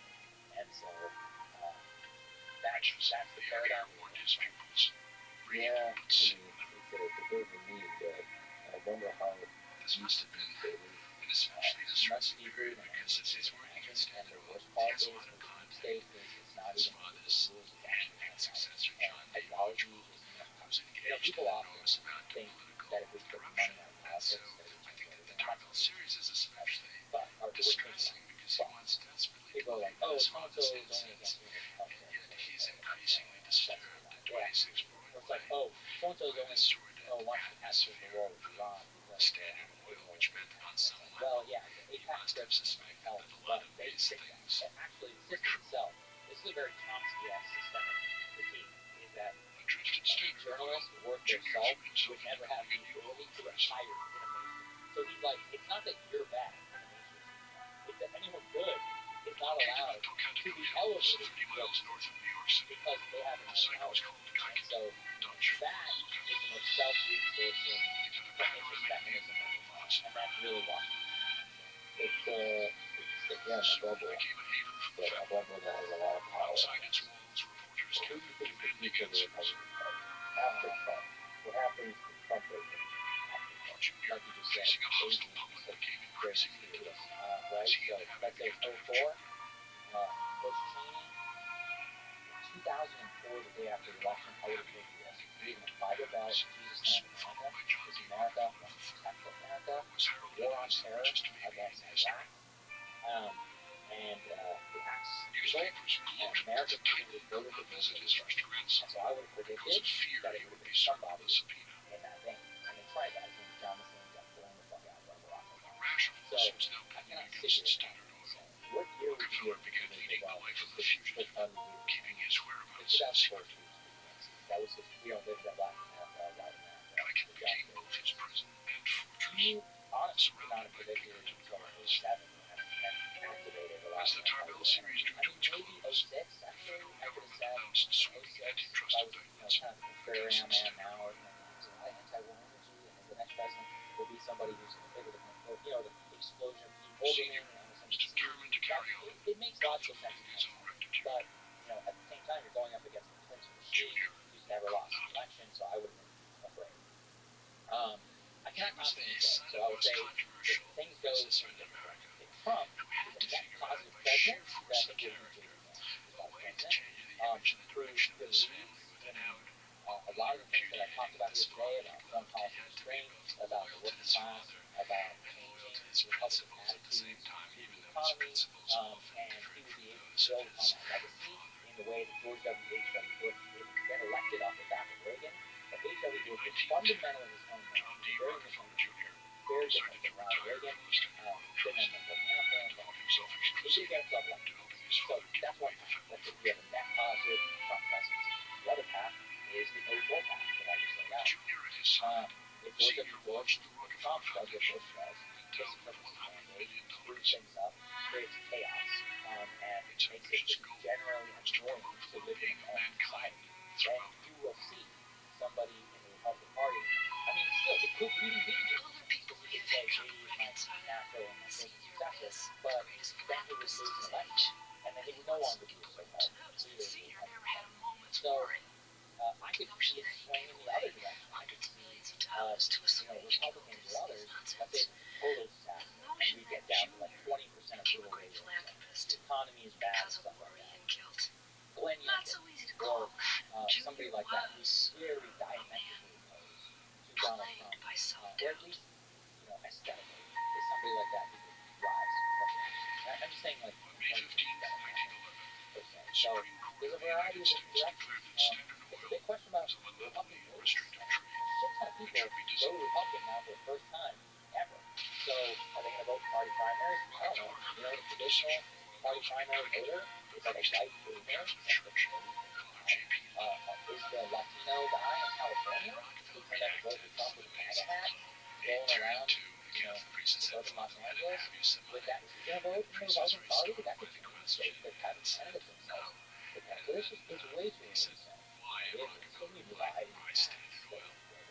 Yeah, I think Trump is As a Rockefeller bigger foresaw, figure. the individual Standard Oil companies were If worth you more than support this Trump, corporation. there, In the next few there's a years, five. their shares doubled. I know Kamala has a five. There's definitely a five. By the time the reign of cash was And I over, just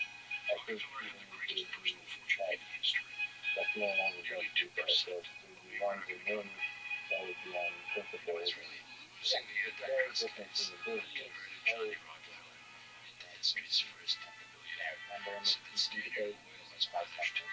the fellow That's cascades from not Johnny so Rotten much. Dossier, But, short of it was not. in terms of, I mean, you know, and this, by the way, this is my own Rockefeller's podcast. lucky I have streak was no not over idea. yet. This is my Trump and JD Vance is like talking about it. Just as I the electric honestly, light I don't bulb know. threatened to That's wipe my out own the need thing. for kerosene, I am in too much of a bubble where my bias market for gasoline sparked euphoric all in the oil broken, industry. empathetic, or at least being able to play empathetic, Rockefeller's being sorting extremely fortunes well read made about it the seem as world, if he had and outlived thoughtful, his and critics again. somebody who, somebody like someone who's engaged in the political process, but also Increasingly communicating genial his and values, relaxed, and he extremely cast well out his articulated business worldview. That's my bias. experimented That's with who a I would variety want of as ways. the president. But you know, that's a big country. Anyway, I feel He your thoughts. delighted the younger And juniors, sometimes trying singing to Sonny take myself Nelson, out of that bubble, or right? on seniors' Maybe birthday. it's not important to feel correct and multiple Three ways. more boys followed: Lawrence, Winthrop, I'm not and saying Kenny. everybody should be like me, but that's my I'm checking myself by being like, because of who I am, that's how Standard I Oil feel. subsiding, And that's how I and would the feel. philanthropies launched. But that's Junior not was determined to give his children an inheritance they nothing could is be proud telling me of. that more than this one. I wish they did. I mean, I don't know if that I don't know if that's what Redeeming they the family would. name, Give it what we decide. Give not it to be what shattered. I'm not gonna tell somebody how to vote. No, what I'm saying is you take everything from the drink, everything, the dance, all of it, In the fall of and add 1913, beneath the occasional majestic saga peaks of the references Rockies, to the labor history. dispute was I think engulfing the that's coal just a mines of better southern I Colorado. agree with you. I mean, listen, you know, it's my It would bias. engulf the Rockefellers as I well, don't know. I don't think that's making bias. the family once I again think that's not a a target of global national thinking. outrage. It's amazing to me. Like listen to the JD interview with Rogan. The explosion came on September 23rd he'll in drop foothills near obscure Ludlow. references to studies, to like papers that have come out, 8,000 miners essays, struck Rockefeller books. Oil Company, This is a very Colorado well Fuel read, and Iron, high IQ, only working in well living thought and out working individual conditions. who also, you know, has given his life to the political CF process and I and decided immediately to detected like the strikers from deal with all the bullshit that this entire system's been throwing you whenever you start Families to were forced engage. to move into a That's makeshift who I tent would want to be president, but you know, I'm biased. So I like that you keep saying you're biased. Yeah. Striking There's such miners a thing came about from those 32 like different governors. Okay. So, What about John the D. future? You kind of hinted at it. was The the future of president the of the Democratic United Party. States. But do you see any talent out there that's promising? Is it going to be Both sides Obama? raced Is for it a going to be showdown. out of nowhere? CF and I brought in gunmen Because and the the Democratic Party deputized was by county destroyed for sheriffs. 12 years. From 1980, the Union 1980 election organizers to descended upon 1990, Colorado, 12 years out of power. including the fiery In Mother Jones, periods who of led a that protest in long the state's of an capital. era, it takes somebody really brand new In who's not December, tainted by before the a feet of previous snow fell to on convince southern the base Colorado, you can run and convince the country that you 20,000 can men, run. women, and So, children shivered I like would not an put my unswept money plain. on anybody tainted by the Great Awakening, With no by end to the TBS, by stalemate the in sight, insanity of the John Trump D. era. Rockefeller It Jr. has to was be summoned somebody to who takes that, testify before and or Congress. somebody who's able to reform themselves. It will, Although in he my was a opinion, company director, likely he said not he knew be little of the situation, any established but put his politician faith in the managers on the scene. who will emerge for the future. Like I said, my dark horse is Dean. And he I think declared that his faith in the I think open the shop, Democratic base the is right Dean is not sick to join a sympathetic, union. and they should for him doing that. Look, listen, I see a When no-name Approving company Sr. from awarded his Minnesota. son with Nobody 10,000 shares of CF but and I just like stock. Obama, he had courage and that spoke early when it mattered. Senior And by was doing no that, he friend showed of leadership. labor unions, And he showed and Junior so goes I would on hope that America's political without system really will thinking reward about it, something like that. And I do think the without Democrats will realizing but that I'm not it saying is it will be damaging but the it will be men a figure like that without who's not thinking about what nationally he's doing to known, those communities, who has and read the without TV realizing what directly, it can do who to took him. guesses and did things differently than everybody else. And most of all, I'm hoping that heterodox attitudes, ideas, On the morning of behaviors, April 20th, by 2 definition, weeks after a after blowout, Junior's testimony, those will likely be the ones. a company of I cannot give 35 a name, National but I can Guardsmen describe it stationed themselves on a hill Can you imagine overlooking the an 10th colony amorphous in figure London. that's a progressive populist?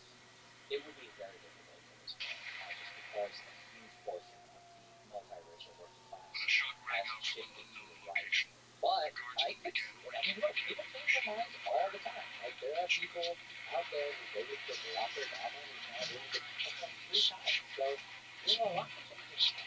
If you take a credible case, you've got a track record, speak authentically, Cries of frightened children pierced the try to twilight. divide the country along class lines and be authentic and real about At it. dusk, Maybe. in the I think center it's of a shot. local road Still think digging you probably need a big gun culture, families who just had been because I think trapped this in terror election is really seized the opportunity to escape behind the barrier of 36 free what the cars. left populist should pray for, and the word of this, is that Trump actually solves As the train pulled like in away, terms of the brake changing lever status prevented quo. seeing You the know how tent it's the way that engulfed by flames. the Supreme Court just ended He the climbed conversation on gay in front of the marriage? tortured So soldier. Republicans were like, yeah, whatever. Because death the law of the land, it is what it is. They should just hope that their unpopular issue is resolved by the president, and thus they just don't have to talk about it anymore. And now the battleground is actually favorable for them. They can talk about the economy and abortion. So their least popular issue gets solved by the president by consensus from the mandate, and then they can run on a brand new platform for the new issues that are facing. Let's put our historian hat back on. Okay? The American Empire collapsed Monday, and with the crisis. Flow of The massacre had claimed at least 24 lives. Statistically, the famous 5 chart quote is like on a long enough timeline to survive for everything else. I like for all the books are quoted. You can't For the first time, I guess the movie. weight of The public books opinion descended directly in terms of why, again, statistically, the answer is quite simple. Here was It Johnny comes back Rockefeller to Jr., a series of unpopular trying to wars redeem which the are family name, pursued was trying because to of the distance himself risks. from the Then family's it corporate usually past leads and all to these a unscrupulous miscalculation, actions that his father had been not a accused of, and catastrophic suddenly he's defeat being normally, accused comes of something far gradually, worse than anything that his father had and been accused of, which was most of the time when these complicity things in the end, deaths of the Lil crazy Lou. part is most people who are living to the end of empire have no idea that they're living to the end of empire. And I actually think about that Angry from pickets marched in front of the time Junior's involved home with with his an office empire of about 26 Edward Gibbon. Actually, your episode on Rome is fantastic. Give it a listen to that. So there you go. Speakers Another urged mobs really to shoot good him one, down I like to think a lot about the British Empire, and it would eventually led to that Novelist Upton collapse. Sinclair And publicly nobody indicted in Junior with 1919 charge of said murder. the British Empire was collapsed. Basically, nobody said Radical that. workers They were threatened like, to yeah, storm the the First World War Lord is Gates of horrible, Paddington. but actually we came out of it okay. We still have India, we still have our This especially African rattled colonies Junior, on it. whose But, mother, Laura, long lay periods inside of the walls servitude, close of to death death. to the United States, of degradation, of social upheaval, of Then, Bolshevism, bomb of exploded in American Denver, industrial killing might, 4 radicals. and next thing you He was know, believed to be you find destined for yourself at Junior's Potsdam, townhouse. and Churchill's like, holy shit, I have barely any power in this room, right? By Because December revolutions 1914, happen slowly and then all at miners' once. relief funds And were so exhausted.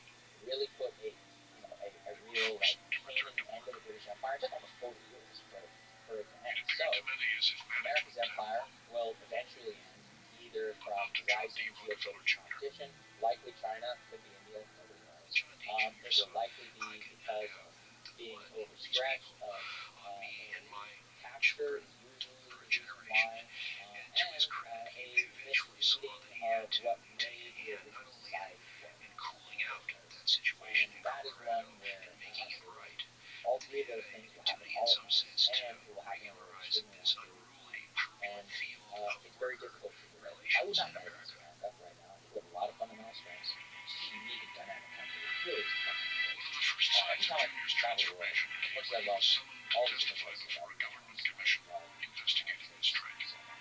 you would love it more. On his way in, he stopped to shake hands with Mother Nice to Jones. remember how quickly the public I opinion have never shifts. believed It's the very Union dynamic was and hirelings rapid. out there It's doing an the Jones annoyance, and I thing. understand that's part of the political discourse, saying like, if Trump wins, On the this end of end, America, if John Kamala did wins, something the his end of father America. never would have done. Yeah, but I understand the radical nature that this was necessary to what you The mentioned. young Rockefeller then To promised to dry become one vote. loyal self I like to think and about speak Americans directly with the I leaders. can't imagine going to the war where some extra spending. As he was about to make his journey to the Our top, population is just his there. mother died. Our president, who is visionary and The genius, first and set of blessed words to have came from Mother his Jones. assassinated the hospital immediately after the surrender of the Andrew Johnson In was September humbling 1915, Junior arrived in London. and we're having all these insane fights He over refused to carry a internal weapon management, or have while bodyguards. we're also trying to decide like this new order in the South and whether to bring these people, how to bring these people back. In which miners I would have just fucking idea. may Like see it's his over. health and This their is it. children are. The war. I mean, He was it worth understands anything? that Andrew there is Johnson no doing this, or even in the South. I mean, I drinking can't water imagine for in what they most were of the going through. camps. They have to go home and In fact, have for cities someone burned with to a the ground, reputation and for they're trying to immense readjust, and their entire gratitude and economy and way shyness, of life is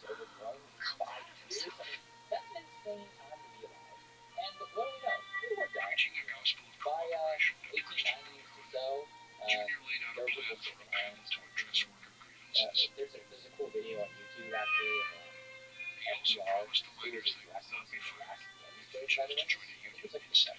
Anniversary or whatever, and you can literally see these old men His shaking approach hands worked. across The the miners stone voted wall. for his plan in a secret ballot. Let's move on that hope. What is the source of The usually optimism straight-laced you have junior took the hand for of the the miner's wife 21st and century, gaily broke into a dance. century Four-piece beyond band that, struck up human the hesitation civilization in waltz. general? It's, it's easy to learn cynical lessons from history, right? John's weary It should because eventually his go wrong, child who had to but eat sometimes plain it food doesn't. and wear plain So what clothes, gives you hope? be a plain little I think kid, that he knew how to conduct himself with fundamentals minors. of what And makes families who were humanity living in great tents has and for a long time. living in are great best deprivation. expressed He ate in the the food they market. had. And He that sopped up despite the all of gravy our with his problems, bread. It's that a wonderful as a portrait of a country, man who has with our turned ethos, a out. lot of stuff we talked about today, You kind of see individualism, Roosevelt frontier mindset, the over his blessings of shoulder, geography, the blessings of our economy, realizing that of she brought the good way to that his we're boy able to as well incorporate as different cultures, the best depression. and put them all together gave us the best opportunity Selling the plan to to CF&I accomplish management awesome was things. not easy. We're the country that put a man on the moon, which is Junior the cashier at epitome of Rockefeller human aged on the spirit. scene. I hope to see more of that. When his father's advisors And protested, last time I was here at he brought Saturday, in his own I team. love Antarctic expedition. I read basically every book that there is. Yeah, The test is set. Antarctica. And one of the reasons I love to do so Junior is because there's is running no reason to care about it. the show. None. There's nothing down And there. his father, Zero. Going to the in South Pole silence, is a true says, go ahead. and yet, And it's at that point that he really well, becomes the master of the went there house. in the span of 5 weeks. Senior hasn't transferred all the money to And him. the In spirit fact, it's that after he propelled succeeds Amundsen in and Scott's expedition. minimizing the damage to the Shackleton buffalo was like, if that you were to Senior ask begins hero transferring of all enormous amounts of money is because to his spirit, Junior's name. I think, lives on in the United States. Unfortunately, died in Great Britain. And interestingly enough, the Brits even understand that. They're like, it's very interesting how As popular a boy, Shackleton is. Junior had learned the And biblical saying, even though he it was is Irish, easier for a he was a camel to British pass subject. through the eye To of a me, needle he's a spiritual friend. than And for I a think rich that man his to spirit enter the lives on kingdom of heaven. and has always been. And everywhere else, I think it's fine. The image of But his father here, as a robber baron. I love it here. There's so many cool Johnny things about it. Jr. You saw move around all the time, his find life's houses, mission start families. as There's trying no to other place in Jerusalem whole life. In the same country, it's wild. You seem can to reinvent exist yourself, you can go broke, you can get rich, you can go back and forth multiple times. And there's nowhere else where you have enough freedom and opportunity to pursue that. You definitely have a lot of problems, but I've traveled enough of the world now to know that it's a special place. and his Gentiles too. I wish I could do a Bostonian accent of you do these Now things. his son Not Junior because they're faced easy, that but danger. all it has their hat, but As he drove so himself too. mercilessly to That redeem is, the family name, well, weight of the Rockefeller listen, fortune. I'm a huge fan of yours, Sagar. I hope to see you in the White House interviewing the president. There you go. That's the only situation. Front row and just talking. New Jersey, July 10, Please. I would love to live in the country I'm giving and you in the world 166,072 where it's you to get the shares power. of the stock of the Exxon Oil Company. Press And today secretary to giving the you president. $20,688,000 That gives you a worth of real annual bonds in the feeling state of of New York goodness. to your side As far as corporate doing stock. goes, And that's giving what you it a is. check for I hope to see you $500,000 there, and I hope will you be get available for use to on Monday ask the next. question that that ends up in ends up in a the days, history book. John D. Rockefeller Sr. had likewise, turned I'm over a big close to fan of yours. $500 For million to his anybody out son. there who's interested, I compiled a list and I will go with retroactive A heavy percentages. Just responsibility. go to sagarandjetty.io. I created a newsletter with a website that has all I the am links indeed on. blessed beyond measure. Beautiful. And a son Hundreds of whom I can books or trust to do lectures. its most important My brother, thank you so much for talking to with me. tenderest affection. Thanks for listening to this conversation with Sagar and Jetty. John D. Support Jr. this saw podcast. Please check out our his sponsors life's in the mission description. And as now, let me leave you with trying some to words from Voltaire. remove the taint History, that the study of seemed all to the exist worlds beyond. around the Rockefeller Thank you for wealth. listening. And I in hope to many see you ways, next time. through his philanthropy, trying to finally justify the accumulation of this great fortune.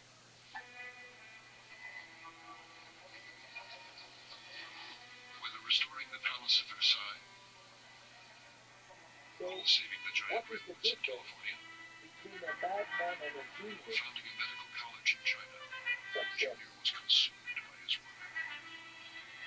Asked Following by a this reporter where her conversation husband with was, Javier Millet, Abby Rockefeller president replied, of Argentina. I don't know where John He is a libertarian, anarcho-capitalist, and economist. The campaign contains the symbolized promise to slash the corruption in the office space. Steps to the presidency and the the country on the brink of hyperinflation, deepened debt, and suffering from unemployment and poverty. They took this crisis head on, transforming one of Latin America's largest economies to a pure free market. Just a few months in office, he already is Argentina's first fiscal surplus in 16 years. And not just avoided hyperinflation, but brought inflation down to its lowest in 8 years. We discuss all of this in detail, both the successes and the challenges. Depth of knowledge of economic principles, metrics, and data is truly impressive. We're fortunate to hear from our own leader. But even bigger than the economic transformation in Argentina, Javier represents a universal fight against government corruption and a fight for freedom, economic freedom, political freedom, and freedom of speech. He has many critics, many of whom are part of the corrupt establishment, sympathetic man, but many are simply Argentinian citizens, scared of the pain his radical policies may bring, and reason to be age.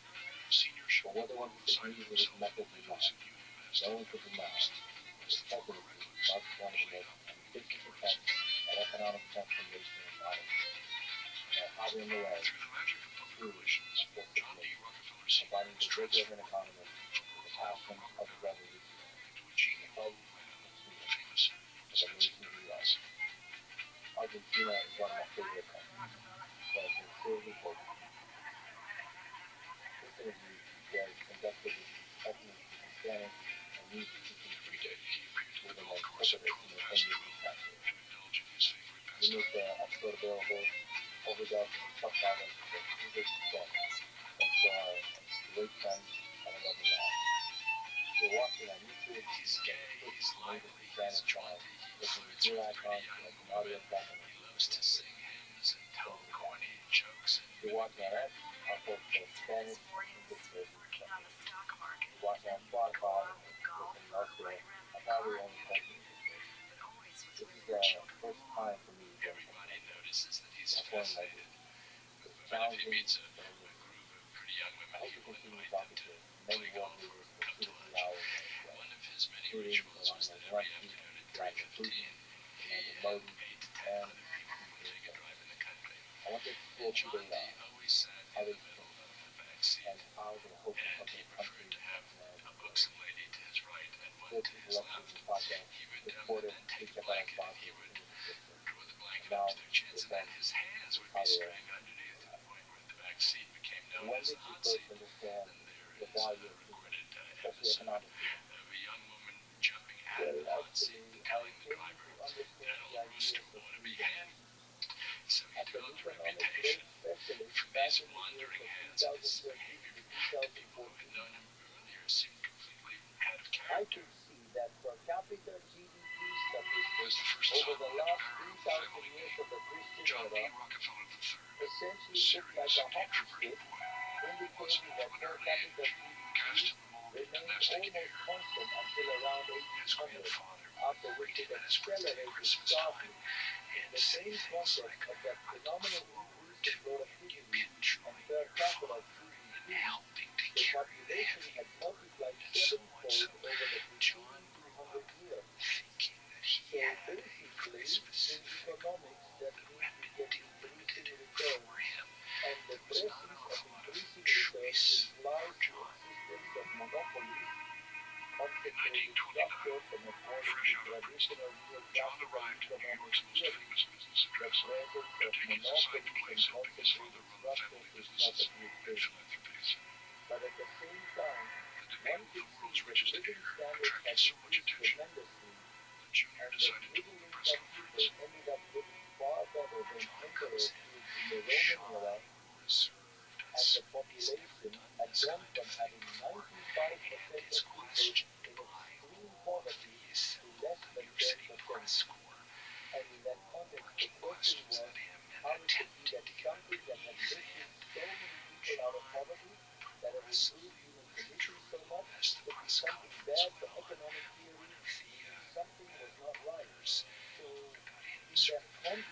remember that one of the people who worked on my team suggested I read an article by Murray Newton Rothbard called Monopoly and Competition. I remember reading it like it was today. And after reading it carefully, I said, everything I thought about market structure in the last 20 years in courses on microeconomics is wrong. This caused a very strong internal commotion in me, so I called this person who used to work with me, and they recommended a place to buy Austrian School of Economics books, and I remember I bought at least 20 or 30 books, which I went to pick up one Saturday afternoon. And when I visited the bookstore, I was fascinated by all the stuff they had there.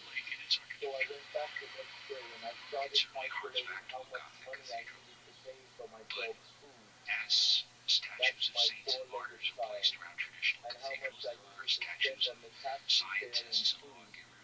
And then, with what I have left, I spent all of it on more books. And then I started to read very intensively. And I remember, for example, the experience of reading Human Action by Mises, and this was a book that I didn't know about. And I remember that. On the following weekend, I started to read this book right from the first page, and I didn't stop until I finished it, and that was a true revolution in my head. And having the chance to read Austrian authors like Rothbard, Mises, Hayek, Pope, and Jesús Huerta de Soto, or others like Juan Ramón Rado, Philip Barros, and Walter Block, for example. That was very inspirational. And at one point, I got the opportunity to read related to the works of Alberto Venegas Vincito, and I also had the pleasure and honor to meet him. And today, we are absolute friends. So that paved the way for me to approach the idea of freedom. And another book that was a very significant influence and impact on me was The Principles of Political Economics by Mendel. It was truly eye-opening, or let's say, for reading Edith from Bada, these were things that really challenged all of my former thinking. I had a vague idea and tour about the Austrian school. The only thing I had read about the Austrian school until then had been Money and Times, a very good book by Garrison, but now that I understand a little bit more about Austrian economics, I know that it was rather poor. This doesn't mean that the book isn't good, but there were a whole lot of things to read that ended up being truly fascinating. So from that, what is now today, and maybe we can talk about where we live, is philosophy, economic philosophy, established that as anarcho-capitalist, market anarchist, libertarian, that's the idea. And then maybe in practice and reality, he said that we're more of a minarchist. So, lay it all out. What's your economic philosophy? Strictly speaking, I am an anarcho-capitalist. I despise the state government. I despise violence. Let us suppose we take the definition of liberalism. I usually use the definition of liberalism given by Alberto Venegas Vincito, which is very much in line with the definition of John Locke, which essentially matches the definition by Alberto Venegas Vincito, who said that liberalism is the unrestricted respect for the life project of others based on the principle of non-aggression and in defense of the right to life, liberty, and property. So I frame all of the discussions within those terms, and the fact is that when we get to that notion, I would dare say that we become an anarcho-capitalist de facto, and what that describes, it is an idea. It represents my ideal world. I mean, that is the ideal world. now junior real life acquired uses a whole lot of the great restraints, Tetons was a and substantial some of use of those power. you can lift, And and in those that sense, the restrictions philanthropic and others impulse you can't.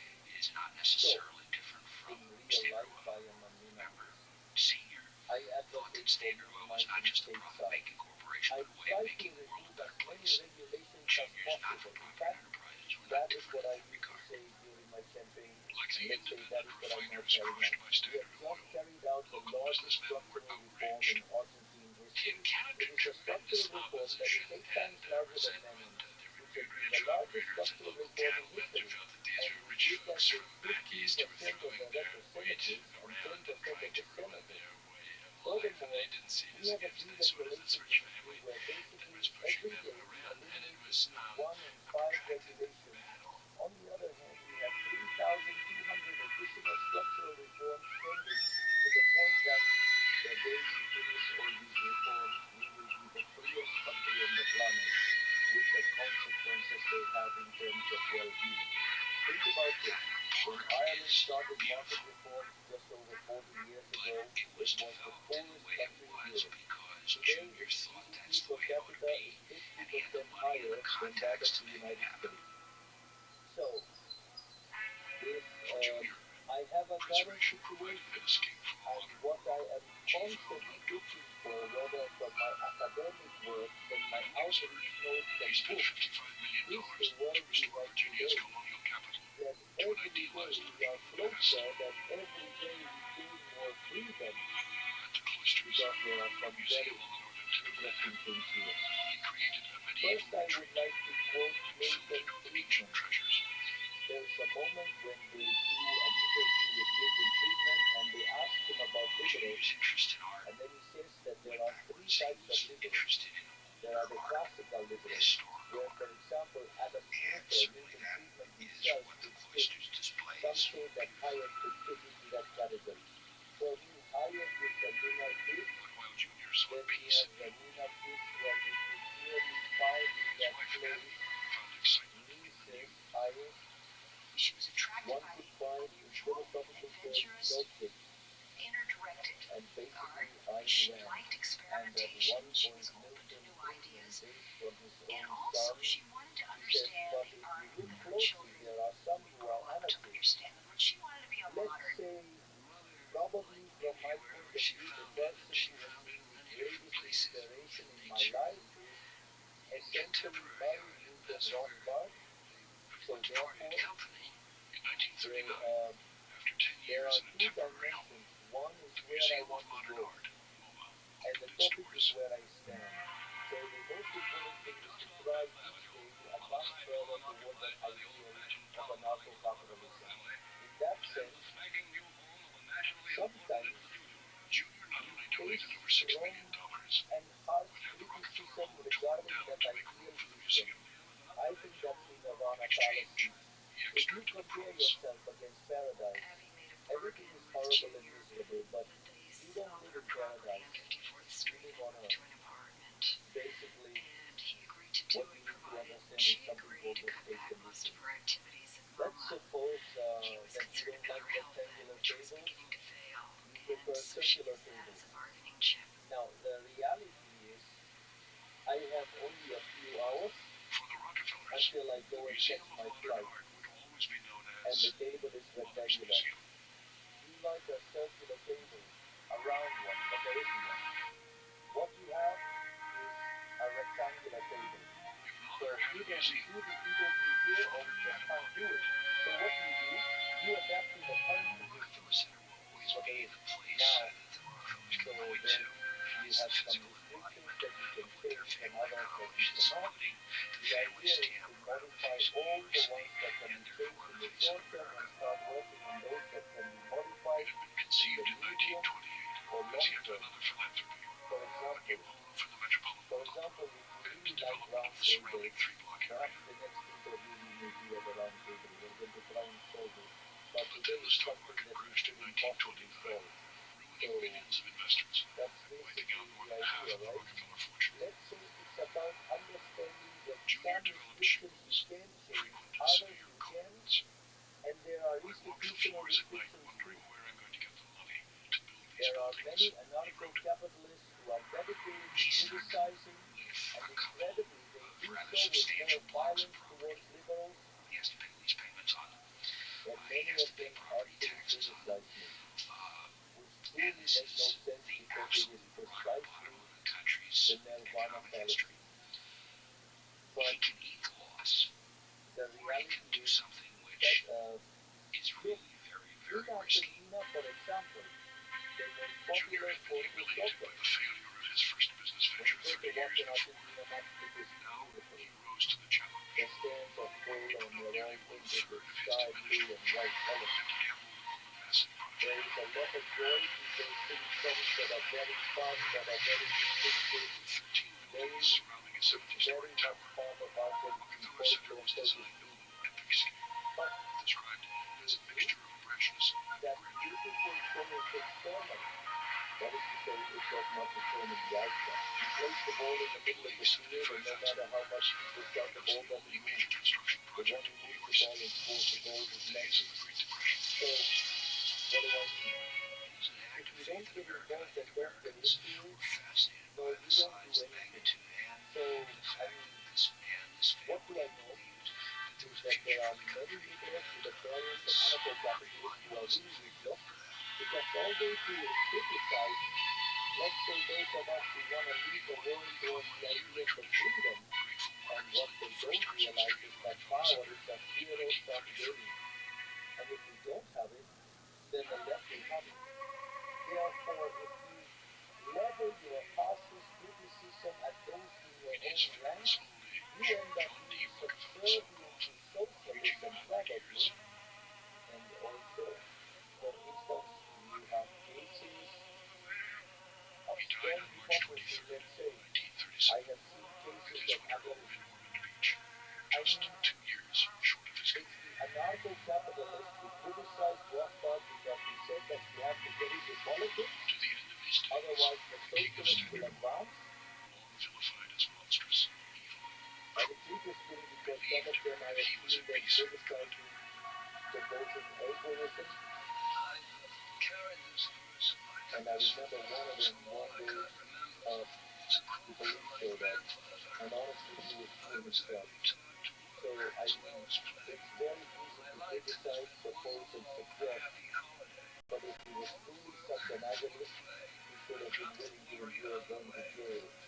However, when it was time to face the consequences of the idea he was promoting, he froze, wet his pants, and ended up, let's say, accepting all the restrictions because clearly it was better to be out of jail than in jail. But in doing so, he sold out his idea. So it seems to me that, not taking into account the restrictions of the situation, only shows to be functional to socialism, because all it does is drive against one's own. Significant trouble having them there. You again describe some of the actions there. For example, the catastrophe, the government ministries, layoffs, the mid-class control, this is the way out, the first step. And what's next? If you allow me, I will first give you a description of the situation we received, and based on that, I will tell you each of the things we did when we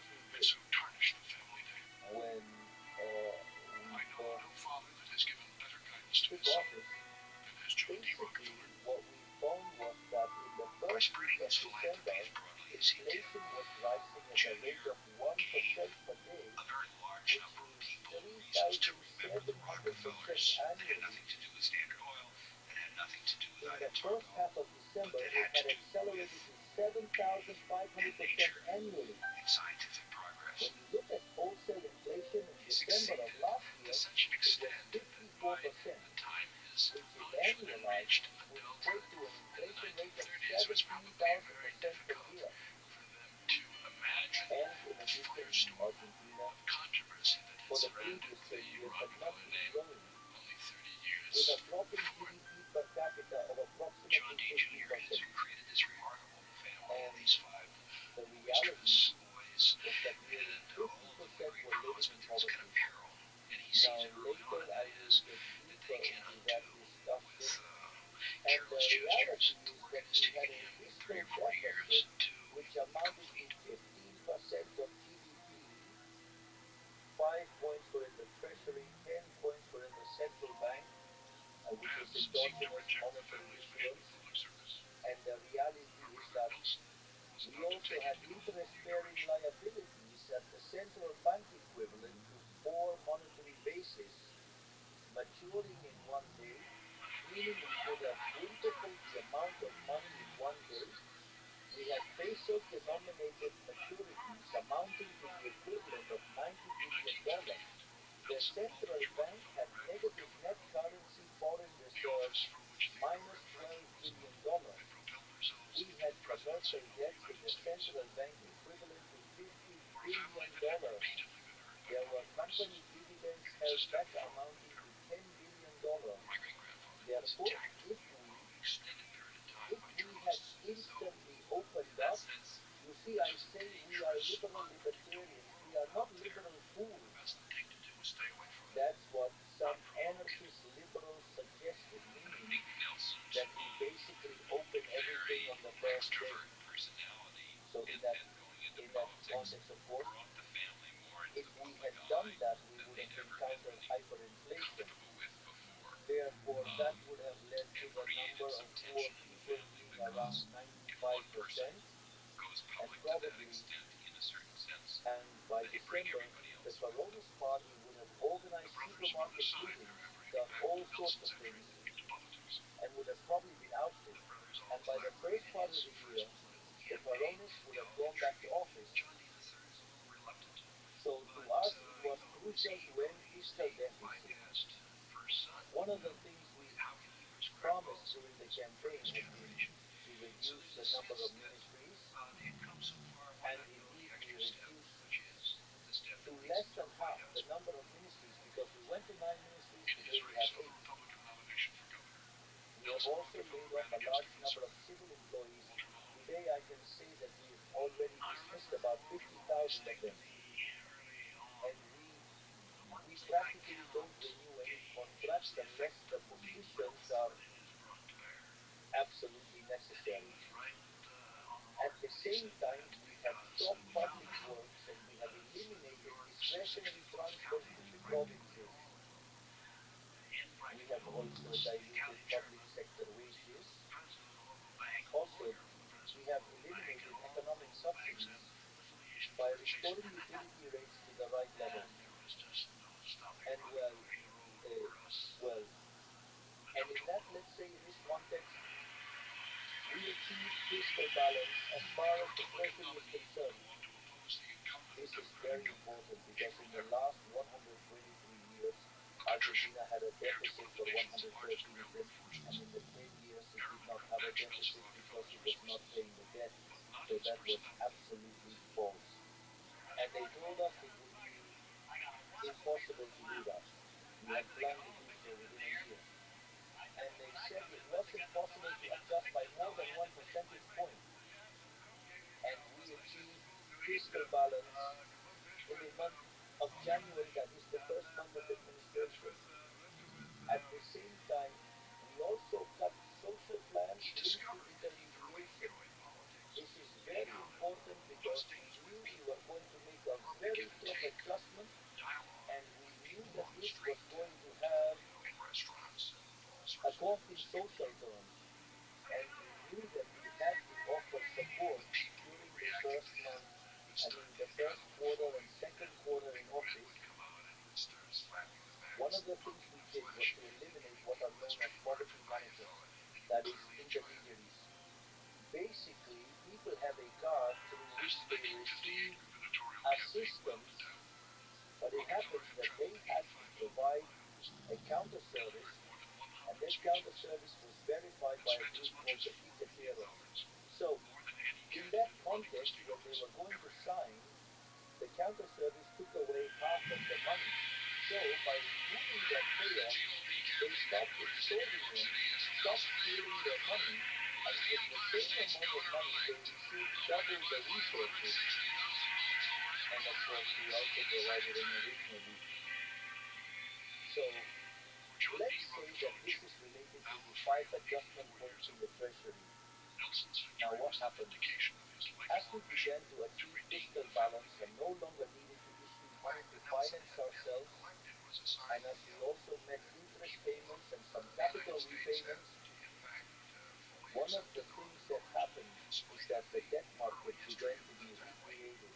So we were able to Nelson take debt Rockefeller out of the central bank had and transfer done it to the something treasury where it should remarkable. have always been. He'd gone And public. that meant an It was adjustment the of affirmation approximately of the 10% mandate of of the GDP. people, and that meant Everyone as said much to this him would be personally impossible and couldn't as be it did fixed. politically. Essentially, what we did was implement a fiscal adjustment at the central bank amounting to 10% of On May 7, GDP. 1960, So, if at the you age of ask me, 86, it's clear John that D. we have not Rockefeller only Jr. made the died biggest during fiscal his winter stay adjustment in in the Tucson, history of Arizona. humanity, because we made a fiscal adjustment of 15 points of the GDP, but The funeral also was held in New York City most of that at the went back Riverside to the Church, people the as Gothic less Cathedral, Joy seigniorage, Gothic. as a lower inflation rate.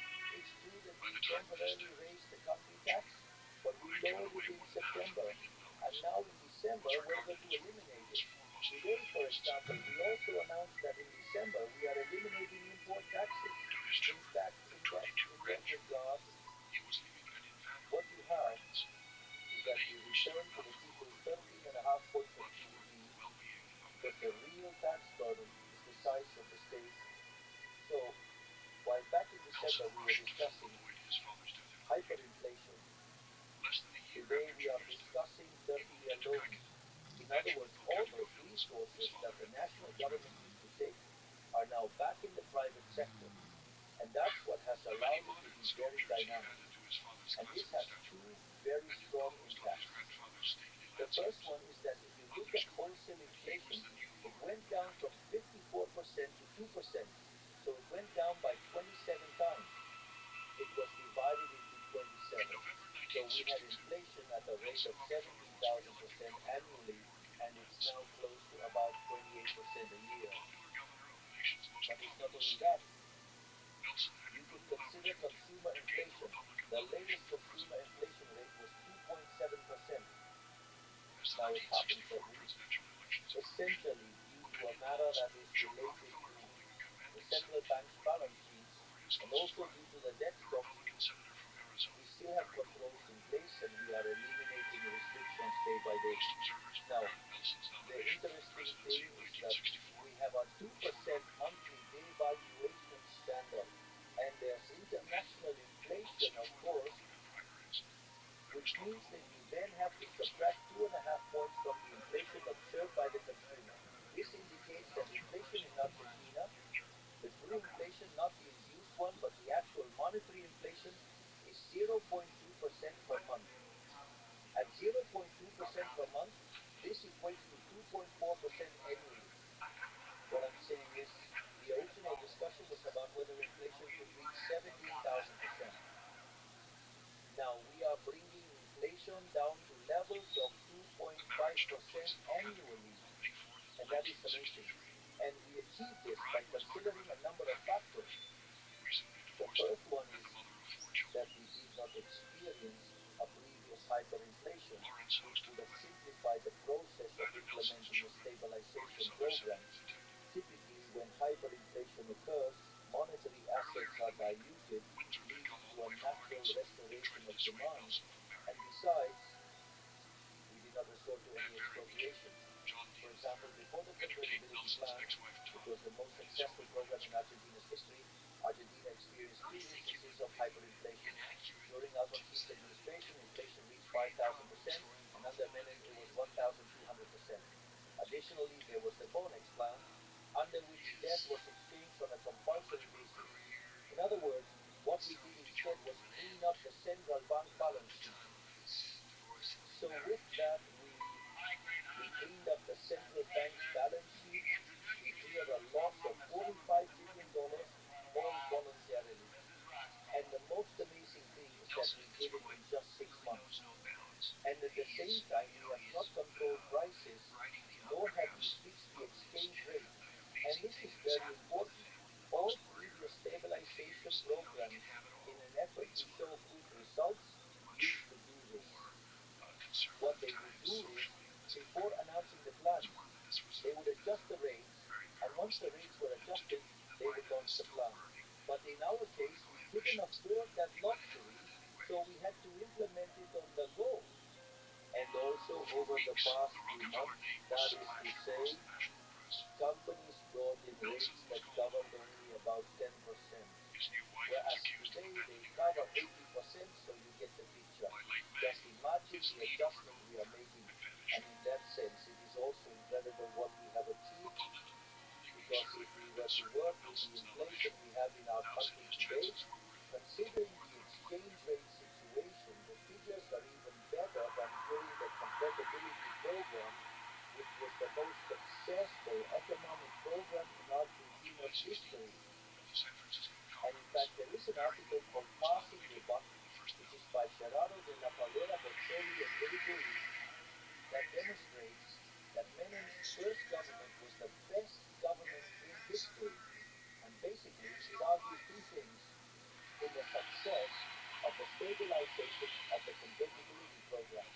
So if you take a closer look, when you examine it carefully, when you account for all these factors, our disinflation process is actually much more genuine. And not only that, it's also much deeper. We have restored freedoms to Argentinians while simultaneously implementing a structural reform 8 times larger. And we accomplished this with only 15% of the representatives, 10% of the senators, and within the first 6 months of government. In other words, our deregulation agenda continues daily, and we still have 3,200 structural reforms pending. This will ultimately make Argentina the freest country in the world.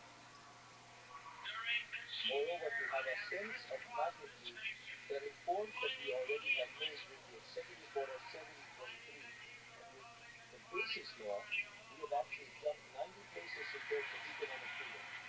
What this means is that today, Argentina has institutions similar to those of Germany, France, Italy, and we obviously want this to continue.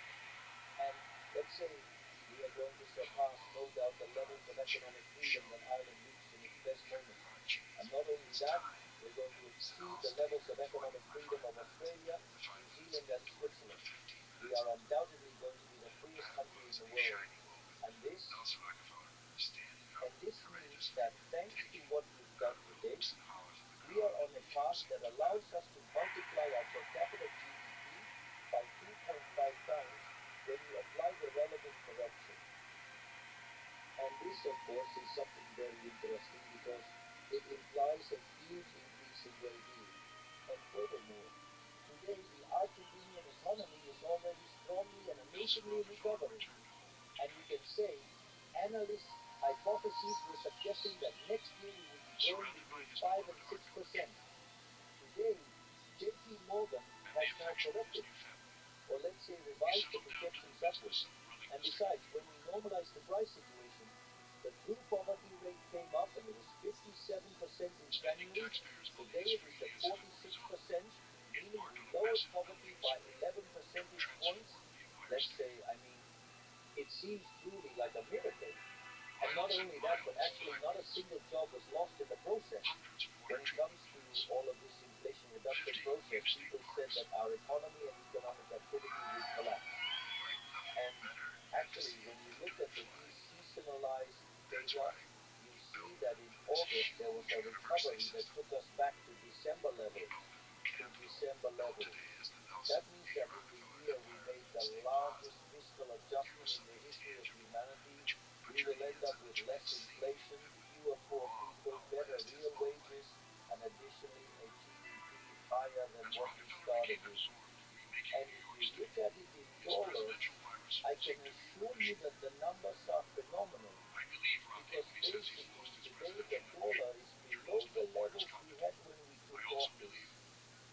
So the reality is that at all of this, when you take my popularity levels and the government's acceptance levels, today they are above the moment we assumed office, but you know that the moment of maximum popularity is when you take office. Therefore, this means that far from resting on our laurels with this, we're going for more reforms, we're going to deepen the reforms, and I tell you, we won't stop until Argentina is the freest country in the world. Argentinian economist named Juan Pablo Nicolini was presented at the central bank's monetary meetings, and he works at the Federal Reserve. And it's interesting because he shows that only on the basis of what we have done in fiscal matters, it ensures that in the span of 10 years, we can double the GDP per capita, meaning that Argentina could grow at rates of 7% annually, which is very much, and that has strong consequences in terms of improving quality of life, reducing poverty, reducing indigence.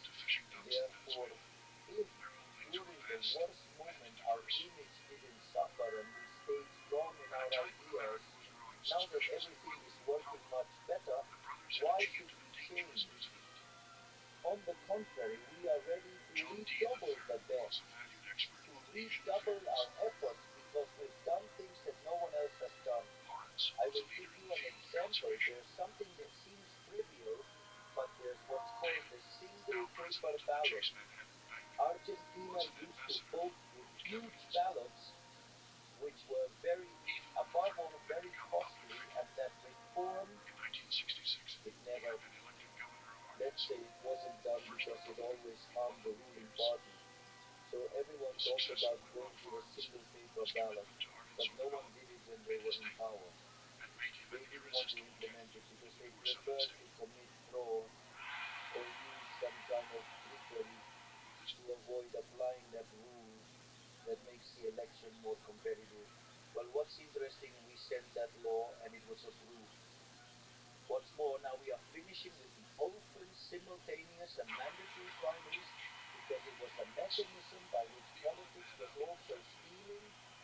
We are eliminating the financing of political parties. If you look, we have reduced the fiscal pressure by 15 points to the Argentinians. We are restoring freedoms with a deep set of structural and regulatory reforms. That is, I think that any sensible liberal could perceive. We are already delivering a wonderful government. In fact, it's the best government in the history of Argentina. If the best had been that of Menem, we've already outpaced it. Maybe you can explain to me the metrics of poverty and unemployment, because you said unemployment went down, real unemployment went down, real poverty went down. But even that aside, what have been the most painful impacts of these radical reforms? And how many of them are required in the short term, have a big positive impact in the long term? Let's take it step by step, all right? That is, we started to do things right, therefore we did not create poverty. So poverty was an inherited poverty. The point is that what we did was to reveal it. I'll try to explain it with an example that I think clarifies what's happening in Argentina. Argentina was an economy that had a total price control. It had a fiscal deficit which was financed through money printing. Just for you, to give you an idea, in the last year, Argentina financed 13 points of the gross domestic product with money printing. In other words, a real disaster.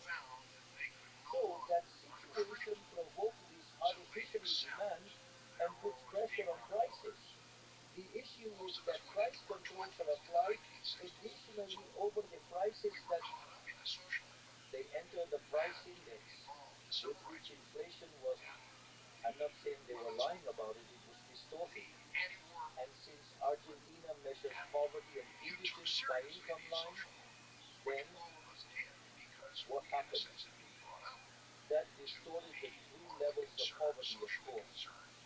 But that's not the only effect. I mean, let's say the real poverty levels were higher, quite a bit higher than those shown by the previous government, which showed them at 41% and also did so on a 6-monthly basis. So if you, let's say, have a growing trend, they are actually leading to a bomb and you don't see it, because let's say basically the indicator was measured with a delayed form. But not only that, imagine that you are also given